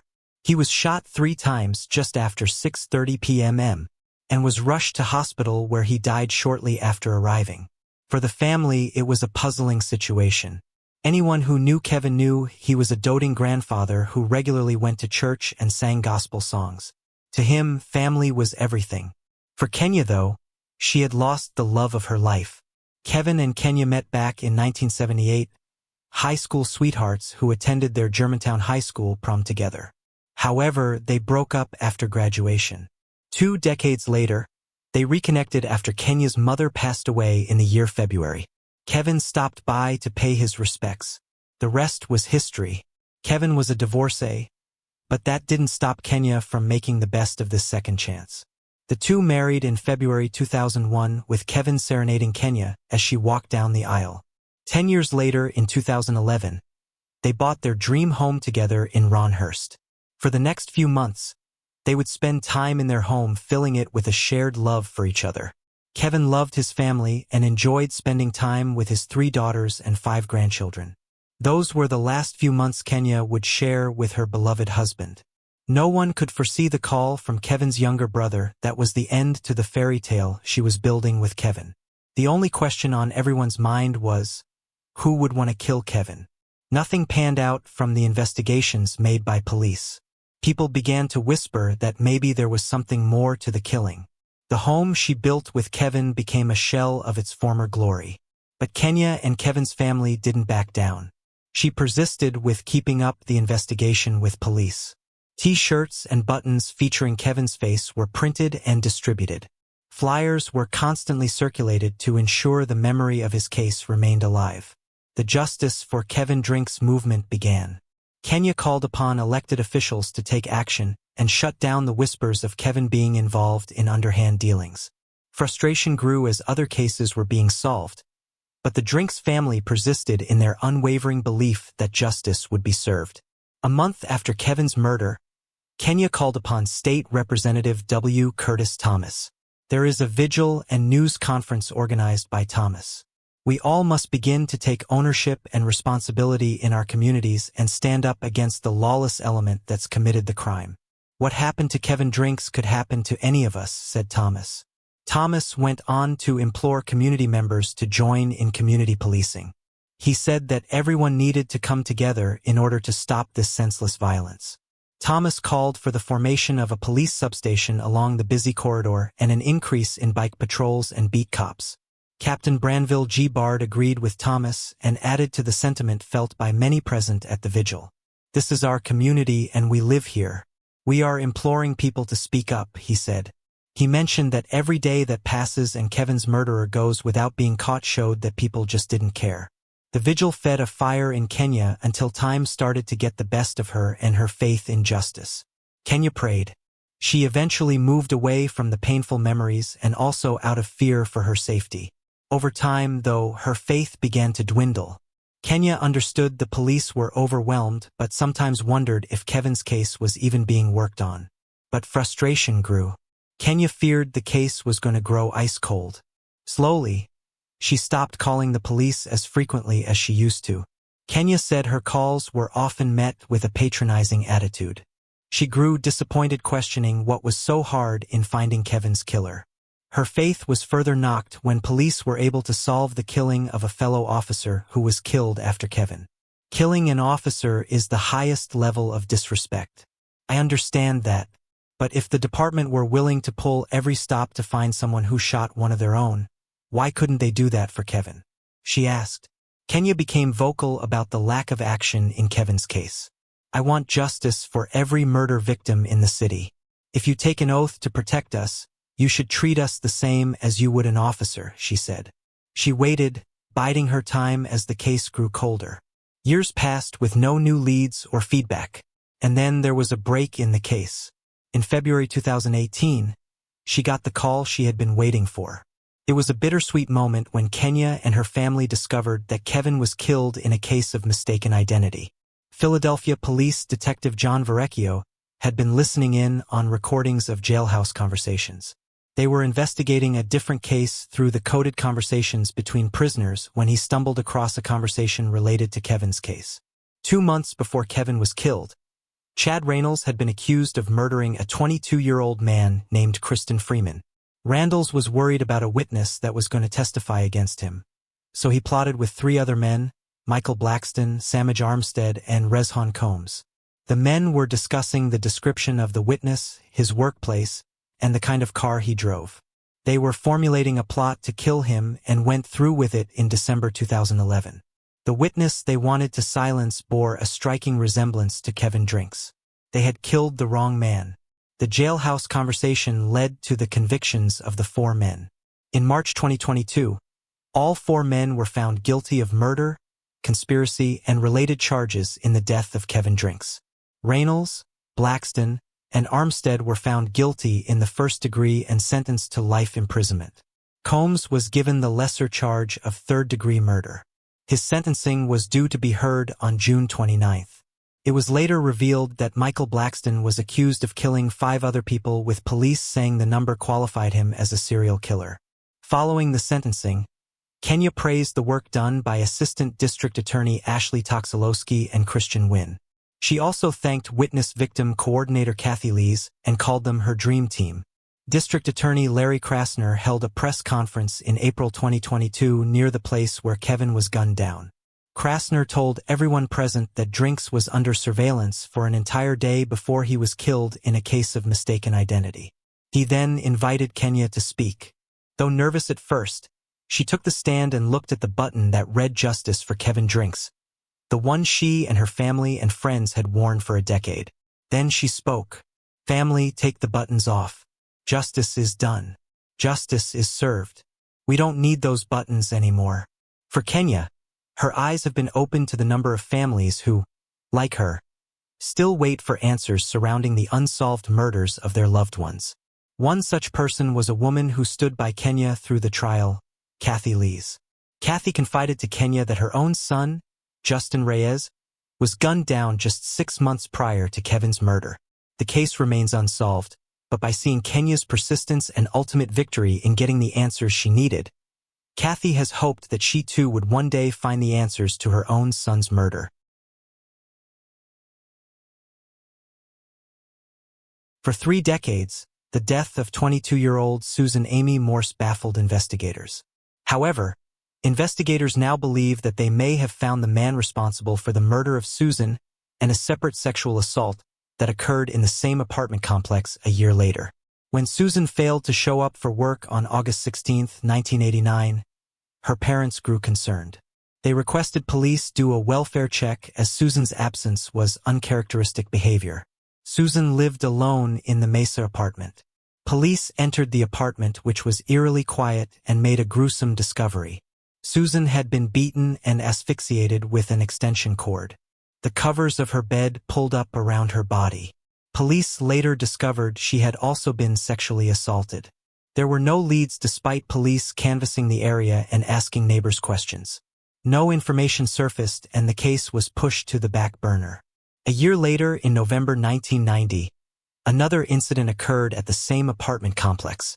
A 23-year-old woman called police to report a break-in. She told police that she awoke to a man holding a knife to her stomach. He told her that he was not going to hurt her, just rape her. The man reportedly crawled in through an open window. He sexually assaulted the woman but left her alive. Her attacker then stole cash and a VCR before escaping. Following the second attack in the apartment complex, investigators look back at evidence from both crime scenes and determine that the crimes were connected. There was no suspect in the case, though. For years, both cases sat cold at the Mesa Police Department. Susan's parents unfortunately passed away before they could get the answers they wanted.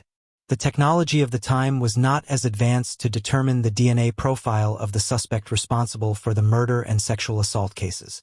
The break in the unsolved cases came in March 2022. Through genetic genealogy testing, DNA recovered from both crime scenes were used to develop a family tree for the suspect.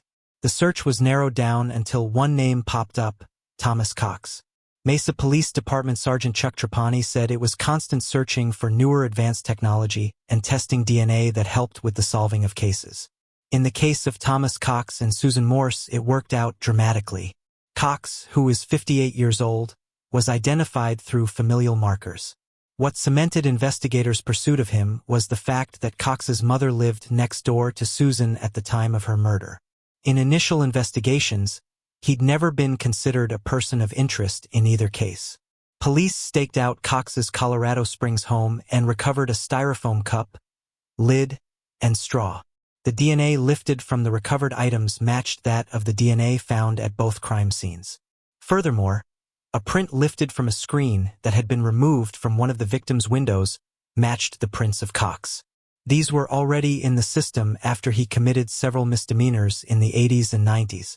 Cox was linked to another attack of an unnamed victim around November 13, 1990. In March 2022, Cox was indicted following the 1989 killing of Susan and the sexual assault at the same apartment complex in November 1990. He was charged with a total of 16 counts in both cases that included first-degree murder, sexual assault, burglary, and kidnapping.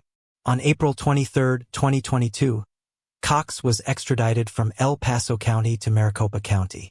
He was held on a $1 million cash bond.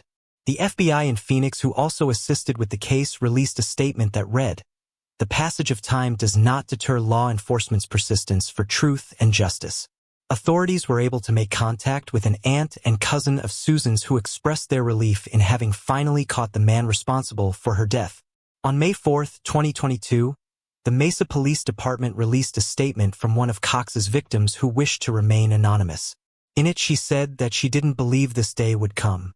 She was thankful for the work done by Detective Samuel and the Mesa Police Department. She also passed her deepest sympathies to the family of Susan Morse and said that "I didn't know Susan, but my fight became her fight, my pain became her pain, and my tears were her tears." She ended by saying that she learned how to stop being a victim and start being a survivor despite what Thomas Cox took from her that night. For the criminals in these cases, It may have taken decades before they were captured and made to answer for their crimes, but the law never stops. On August 25, 1995, a passerby discovered the remains of a woman in a sleeping bag along Pine Hill Road in Kitsap County. When police responded, they discovered the woman was naked and suffered 2 gunshot wounds to the head. She was later identified through her fingerprints as Patricia Lorraine Barnes, a 61-year-old native of Seattle. Barnes was a somewhat well-recognized figure. People called her the Towel Lady, as she was often seen wearing a towel or bandana wrapped around her head. She was homeless and bounced between homeless shelters in Seattle. She was also known to frequent the Pioneer Square area. Police ruled their death a homicide and collected over 30 items of evidence from the crime scene. In an attempt to find leads, police canvassed the area and witnesses came forward with information regarding Barnes' whereabouts prior to the discovery. Some alleged to have seen her with a white male, aged 30 to 35 years old. The pair allegedly told another man they planned to eat at Courthouse Park before making their way to Federal Way. It was the first time they saw this man with her. No one saw Barnes again until her body was discovered dumped on the roadside. A composite sketch was drawn up, but no leads came from the picture after it was circulated. Police also believe Barnes may have been the victim of Robert Lee Yates, known as the Spokane serial killer, a murderer who had shot his victims before dumping their bodies in remote locations. Barnes did not exactly fit the profile of Yates' victims, but the similarities in the murder were striking. He was, however, ruled out when police discovered he was stationed in Alabama during the time of Barnes' murder. The case went cold. In February 2018, a renewed interest developed in solving cold cases following the use of genetic genealogy to track killers who had previously gone undetected. Barnes' case was reopened in February 2018 as part of a division-wide focus on past cold cases. Given the amount of physical evidence, investigators began looking through the pieces of the puzzle that was the Barnes murder. They re-interviewed past detectives and began exploring new DNA testing tools that had become available. This time around, Yates was excluded from the investigation as a thorough review of his movements placed him out of town during the time of Barnes' murder. In August 2020, acting on earlier information, a search warrant for DNA was executed in Houston, Texas with the assistance of the Harris County District Attorney's Office. Investigators followed up on a lead regarding a person of interest who was believed to be the last person to see Barnes alive. The DNA sample taken from the person did not match what was recovered from Barnes or the crime scene. Investigators pushed for further testing and discovered that a single unidentified male DNA profile was found on 3 separate evidence sources at the crime scene. The DNA was found on Barnes' body and matched that of a cigarette, but that was discarded near her body. After putting the profile into Cody's, there was still no match. Whoever had killed Barnes was not entered into the national database. With leads now exhausted despite the technology, KCSO partnered with Othram Labs. They were able to create a genealogical profile, and Othram Labs worked hard to narrow down to a specific person. There was a lead found in December 2021. Acting on the information, KCSO investigators followed the lead down to Nogales, Arizona. With assistance from the Arizona Police Department, they tracked down the identified suspect, Douglas Keith Crone. Crone was a career criminal. He had 5 felony convictions to his name according to records in Washington. This included a conviction for first-degree robbery in 1984. He was also arrested in Pierce County in 1994 for kidnapping in the second degree. For some reason, though, his DNA was not entered into any criminal database. In an ironic twist of fate, Crone was already dead. He had allegedly been electrocuted while installing a television antenna that hit a nearby power line in September 2016. It was his death, however, that helped investigators in identifying his connection to the DNA. With help from the Arizona Police Department and Pima County Medical Examiner's Office, biological material taken from Crone's postmortem was allowed to be used to match the DNA profile developed by investigators. In January 2022, Washington State Patrol Crime Lab concluded the biological material from Crone's postmortem matched the DNA extracted from Barnes' crime scene and the discarded cigarette butt. Kitsap County Sheriff's Office Detective Mike Grant called the cigarette but the linchpin that blew the case open. The evidence on the body could mean one of two or three different things. But when you have a cigarette but with the DNA and the DNA on our body and on items around our body, it was conclusive to me that we had the right guy, he said. Detectives also realized the initial composite sketch bared a striking resemblance to Crone, who would have been around 33 years old at the time of the murder. Grant reached out to the family of Barnes, who were described as being shocked and grateful that they have answers now after nearly 30 years of uncertainty. Lori Ann Houts was born in Las Vegas, Nevada on February 6, 1967. She was the third among four siblings. Growing up, Lori cherished her friends and family as much as they cherished her. Attending Gunderson High School in San Jose, California, Lori was a bright student who also participated in many sports. Her love for technology put her ahead of her time. Eventually, Lori would go on to earn a well-established engineering position in one of the largest tech companies, Adobe Systems.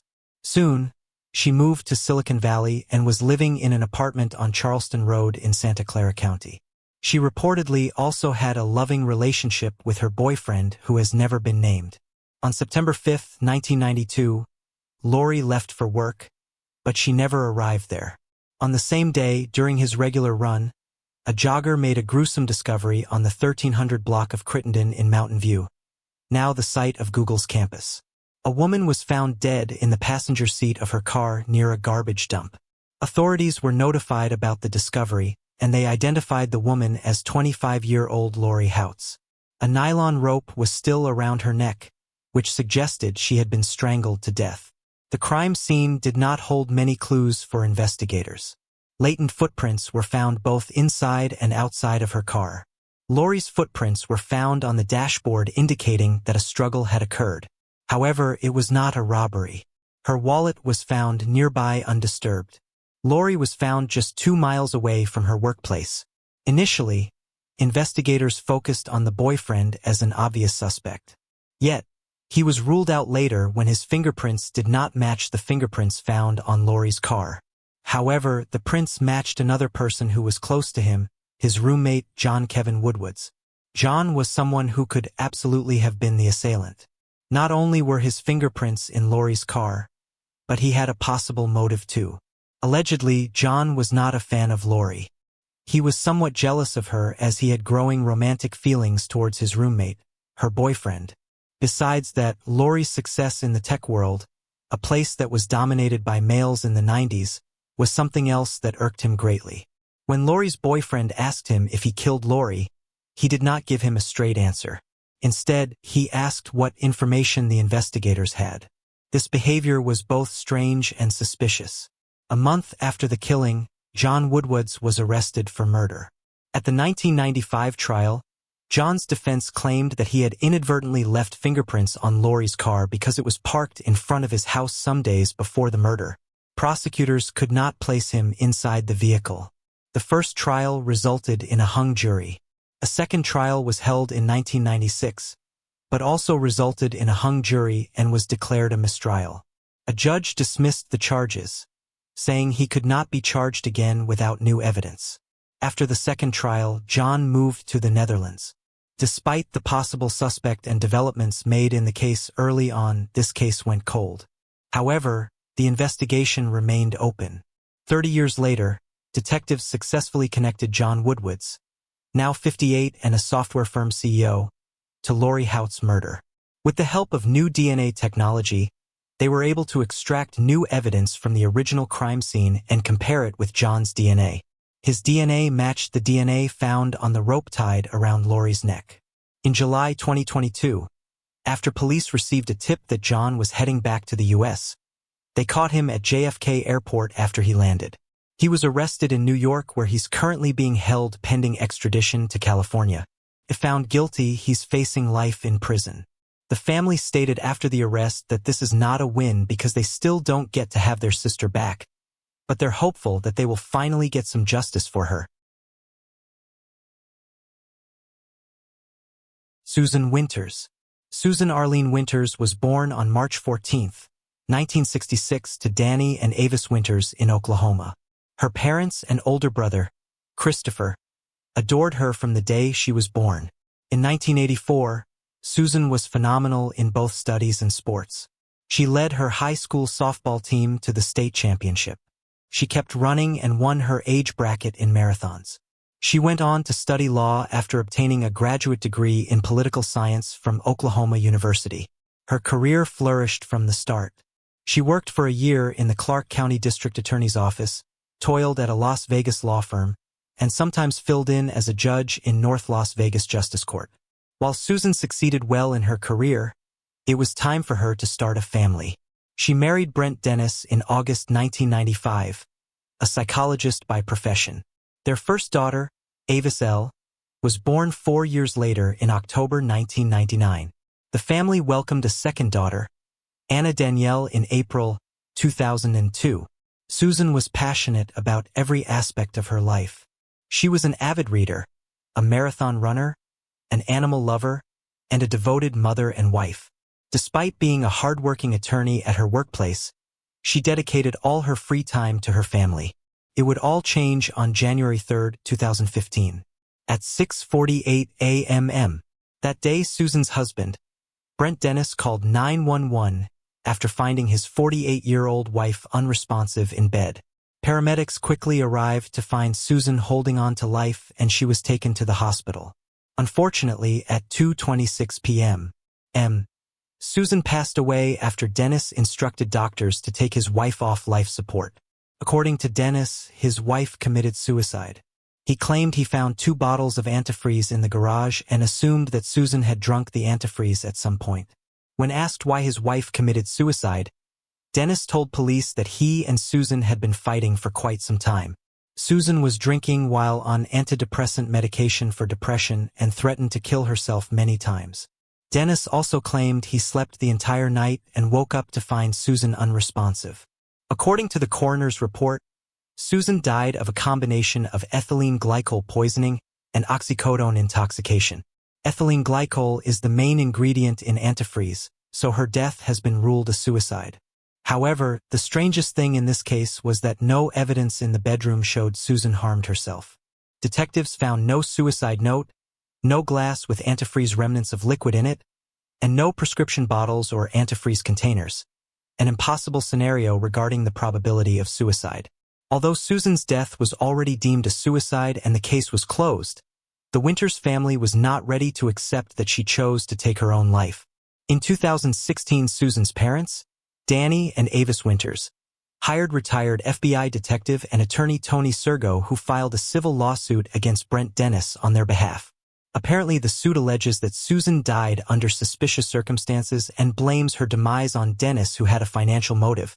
Indeed, Dennis was very keen on the financial benefit that originated from his wife's death. He stood to benefit from a $1 million life insurance policy taken out on Susan's life. He was also the beneficiary of Susan's inheritance worth $1 million within 2 days of his wife's death. He was in talks with the insurance company. Apart from monetary benefits, Brent Dennis had a much darker secret. The more Sergo dug deeper, the more Dennis looked like a suspect. Sergo found many clues that have never been looked at before, clues that paint another picture of this respected Nevada psychologist. In his own investigation, Detective Sergo discovered significant evidence against Dennis, including a substance abuse addiction and a connection to a man named Jeffrey Crosby, who had a past conviction of selling cocaine. During his civil deposition, Dennis admitted to buying drugs from Crosby. What was the mechanism through which he would purchase controlled substances from Jeffrey? Pay him cash and he would provide me substance.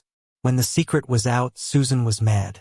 The situation deteriorated in such a way that Dennis had to seek treatment for his drug abuse.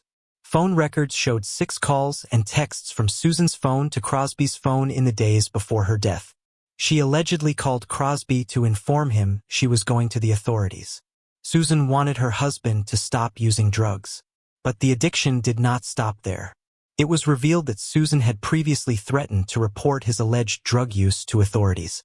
Cell phone records obtained by the family lawyers showed she called and sent text messages to Crosby several times in the days before her death, to stop him from selling drugs to Dennis. Interestingly enough, she confided in some friends that her marriage was falling apart the day before she died. Avis and Danny insisted Susan did not kill herself. According to her parents, she was a bit upset, but in no way did that lead to her committing suicide. In fact, Susan purchased airline tickets to San Jose, California, Atlanta, and Hawaii to attend her daughter Anna's cheerleading competitions. Susan's parents said she was really excited that Anna would be attending college. Dennis had previously claimed that Susan had searched for antifreeze several times before her death, which made him believe that she took her own life by consuming antifreeze. But months later, investigators discovered that the last of the searches for antifreeze poisoning was done at 5:15 a.m., when Susan was already unconscious and nearly dead. Dennis also traveled to Orleans to meet with Crosby on 4 occasions after her death between January 9, 2015 and March 27, 2015. After consistent insistence from the Winter family and with newfound clues, detectives decided to revisit the case. In February 2017, during a traffic stop near his home, Dennis was arrested on suspicion of open murder with a deadly weapon. Allegedly, he received prescription painkillers from his own patients. Interestingly, even at the time of his arrest, he had 3 painkiller pills in his right pocket. He was formally charged with voluntary manslaughter after being taken into custody. In April 2017, Susan's manner of death was changed from suicide to undetermined following Dennis' arrest. While Dennis remained free on $250,000 bail, he entered an Alford plea in which he does not admit guilt, but concedes the prosecutors have sufficient evidence to prove his guilt.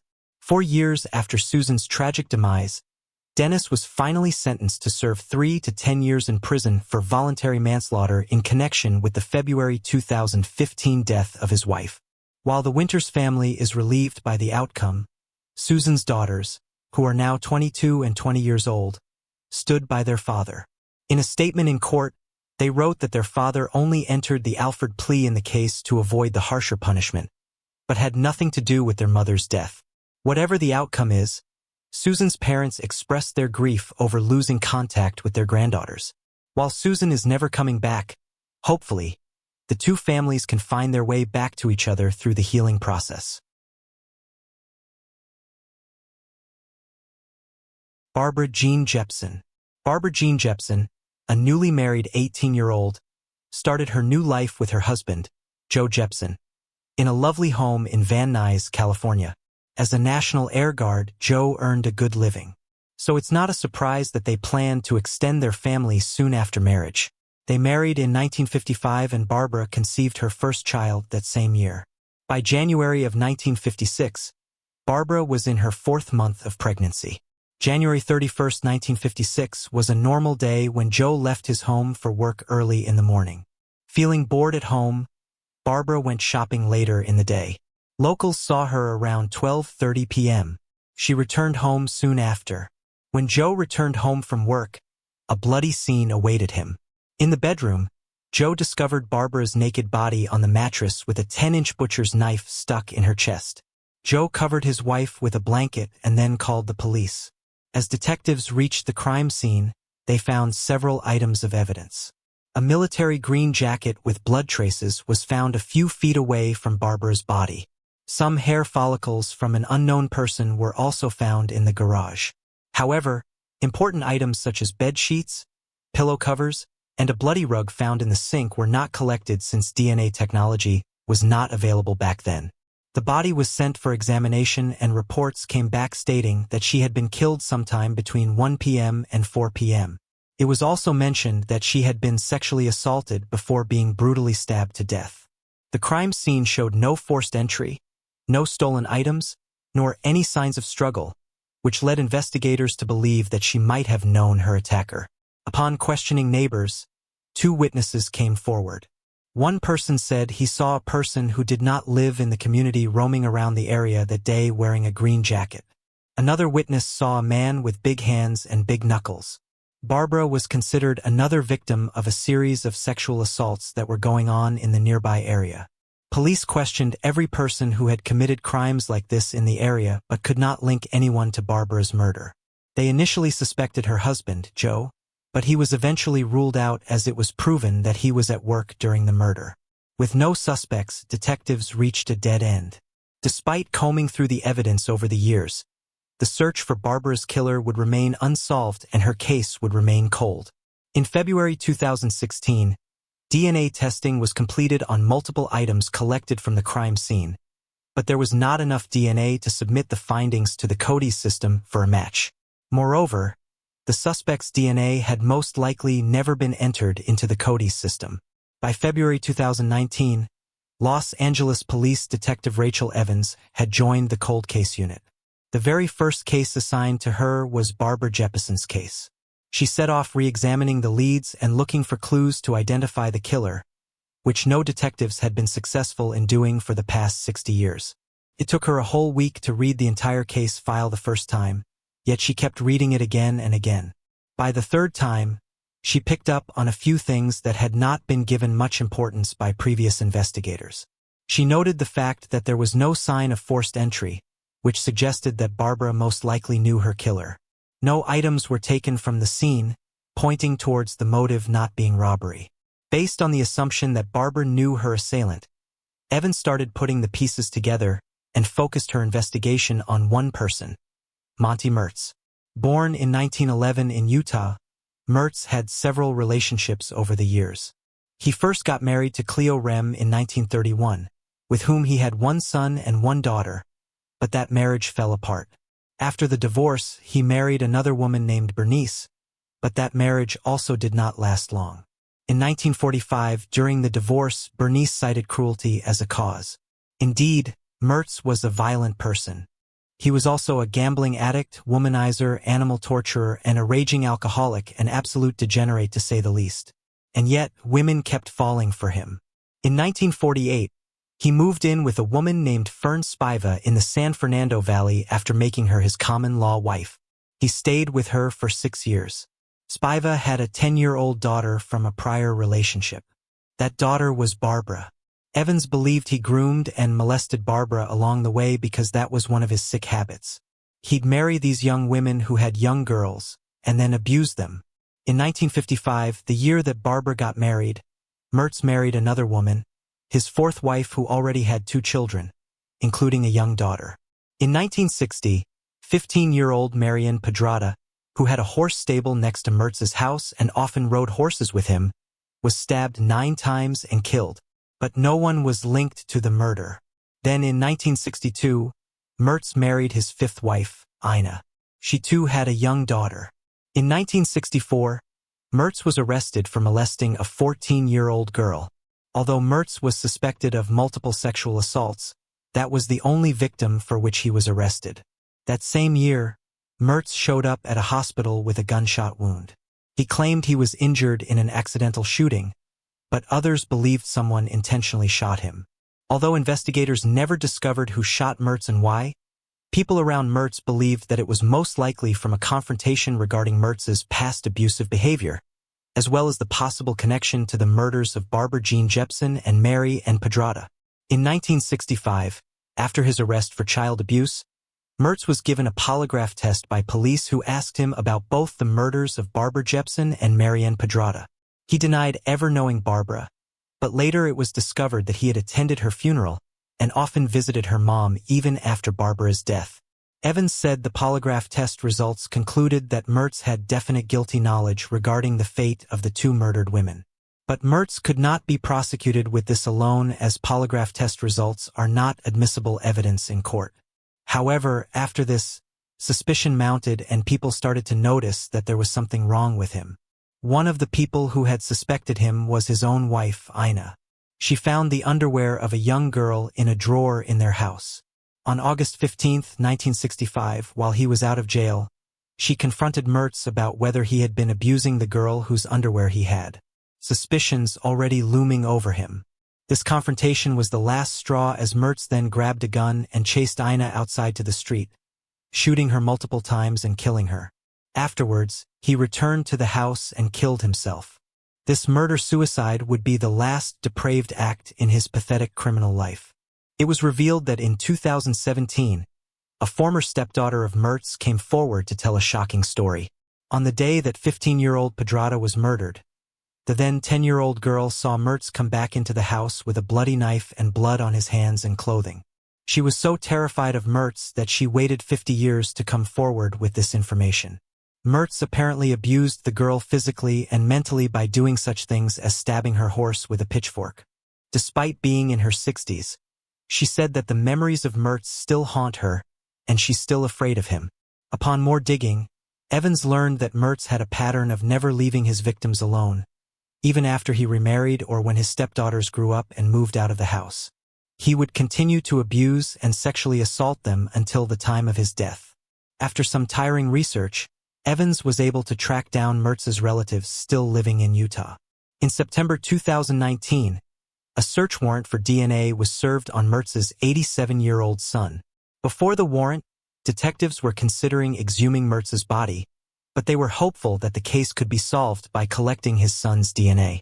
The son died just 2 weeks after giving his DNA to the detectives.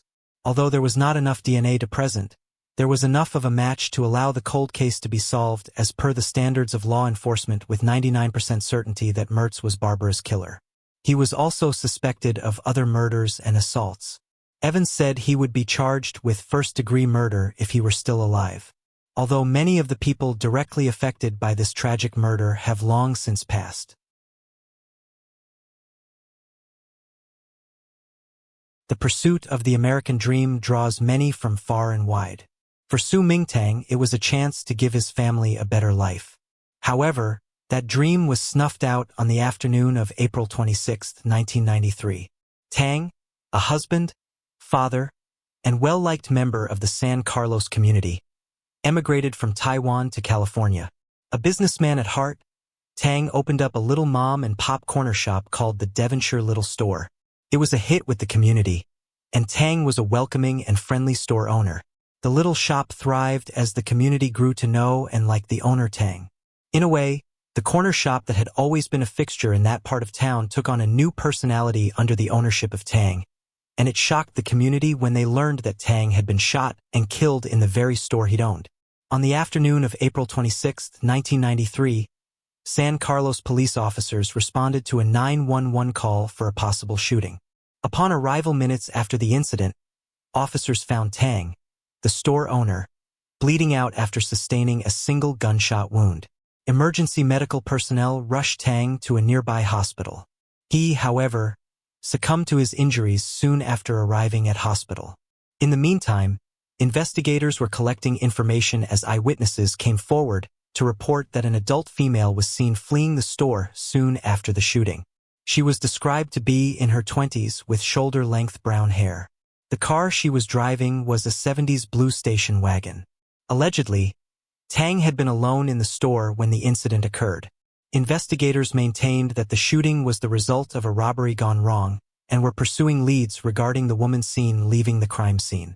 The case received national attention and featured on America's Most Wanted. Although much attention was garnered by the crime, leads dried up for investigators. A reopening of the case in 2010 brought nothing new to the table. 8 years later, in 2018, it was an utter stroke of luck that brought the killer to justice. Oklahoma authorities were investigating an unrelated crime and stumbled upon a diary in a rural home in the town of Dewey, north of Tulsa. There they found a private journal titled Things I Regret. In it was an account of the slaying of a Korean man during a robbery in San Carlos in 1993. The owner of the diary, 61-year-old Rain Hoffman Ramos. She had been living in the rural house when police conducted the search. Another search was conducted at a residence in Sacramento by California officials on March 16, 2022. The searches, which were conducted simultaneously between California and Oklahoma, yielded supporting evidence against Hoffman Ramos. Records show that Hoffman Ramos was a repeat offender that had been arrested multiple times on drug-related and other nonviolent offenses. She was arrested and detained in Oklahoma awaiting extradition to California. Although the diary mentions a Korean man, Tang was Taiwanese. The details matched the scenario that the investigators developed of the crime. Hoffman Ramos waived her rights to an extradition hearing and was brought back from Oklahoma to California, where she made a brief appearance in San Mateo County Court on April 13, 2022. She was arraigned in court on April 26, 2022, 29 years to the date of Tang's murder. Hoffman Ramos was charged with murder in the death of Shu Ming Tang. Sheriff's Lieutenant Jacob Trickett said that the purpose of a cold case unit was to have a fresh perspective and to utilize more updated information management systems. That's basically one of the reasons we were led back to Rain, he said. In July 1993, 3 months after the shooting, Tang's wife sold the store to another Taiwanese family. It had been a staple corner store for 87 years and remains open under new owner Chung Sun and his wife and Sunday son, who knows the family, said he still had questions about what took place. What happened 30 years ago? What did she do? He asked regarding the suspect. This gentleman never did a bad thing to any people, Sun told ABC7. San Carlos Mayor Sarah McDowell made a statement following the arrest of Huffman Ramos. Mr. Tang was a husband, a father, and a friend who came to the United States to provide a better life for his family. His death shook the community of San Carlos and has remained a topic of discussion over the years. The Tang family have not spoken publicly, but authorities have been keeping them updated on the case and its proceedings. Sheriff Carlos G. Bolanos thanked the Tang family for their support over the years.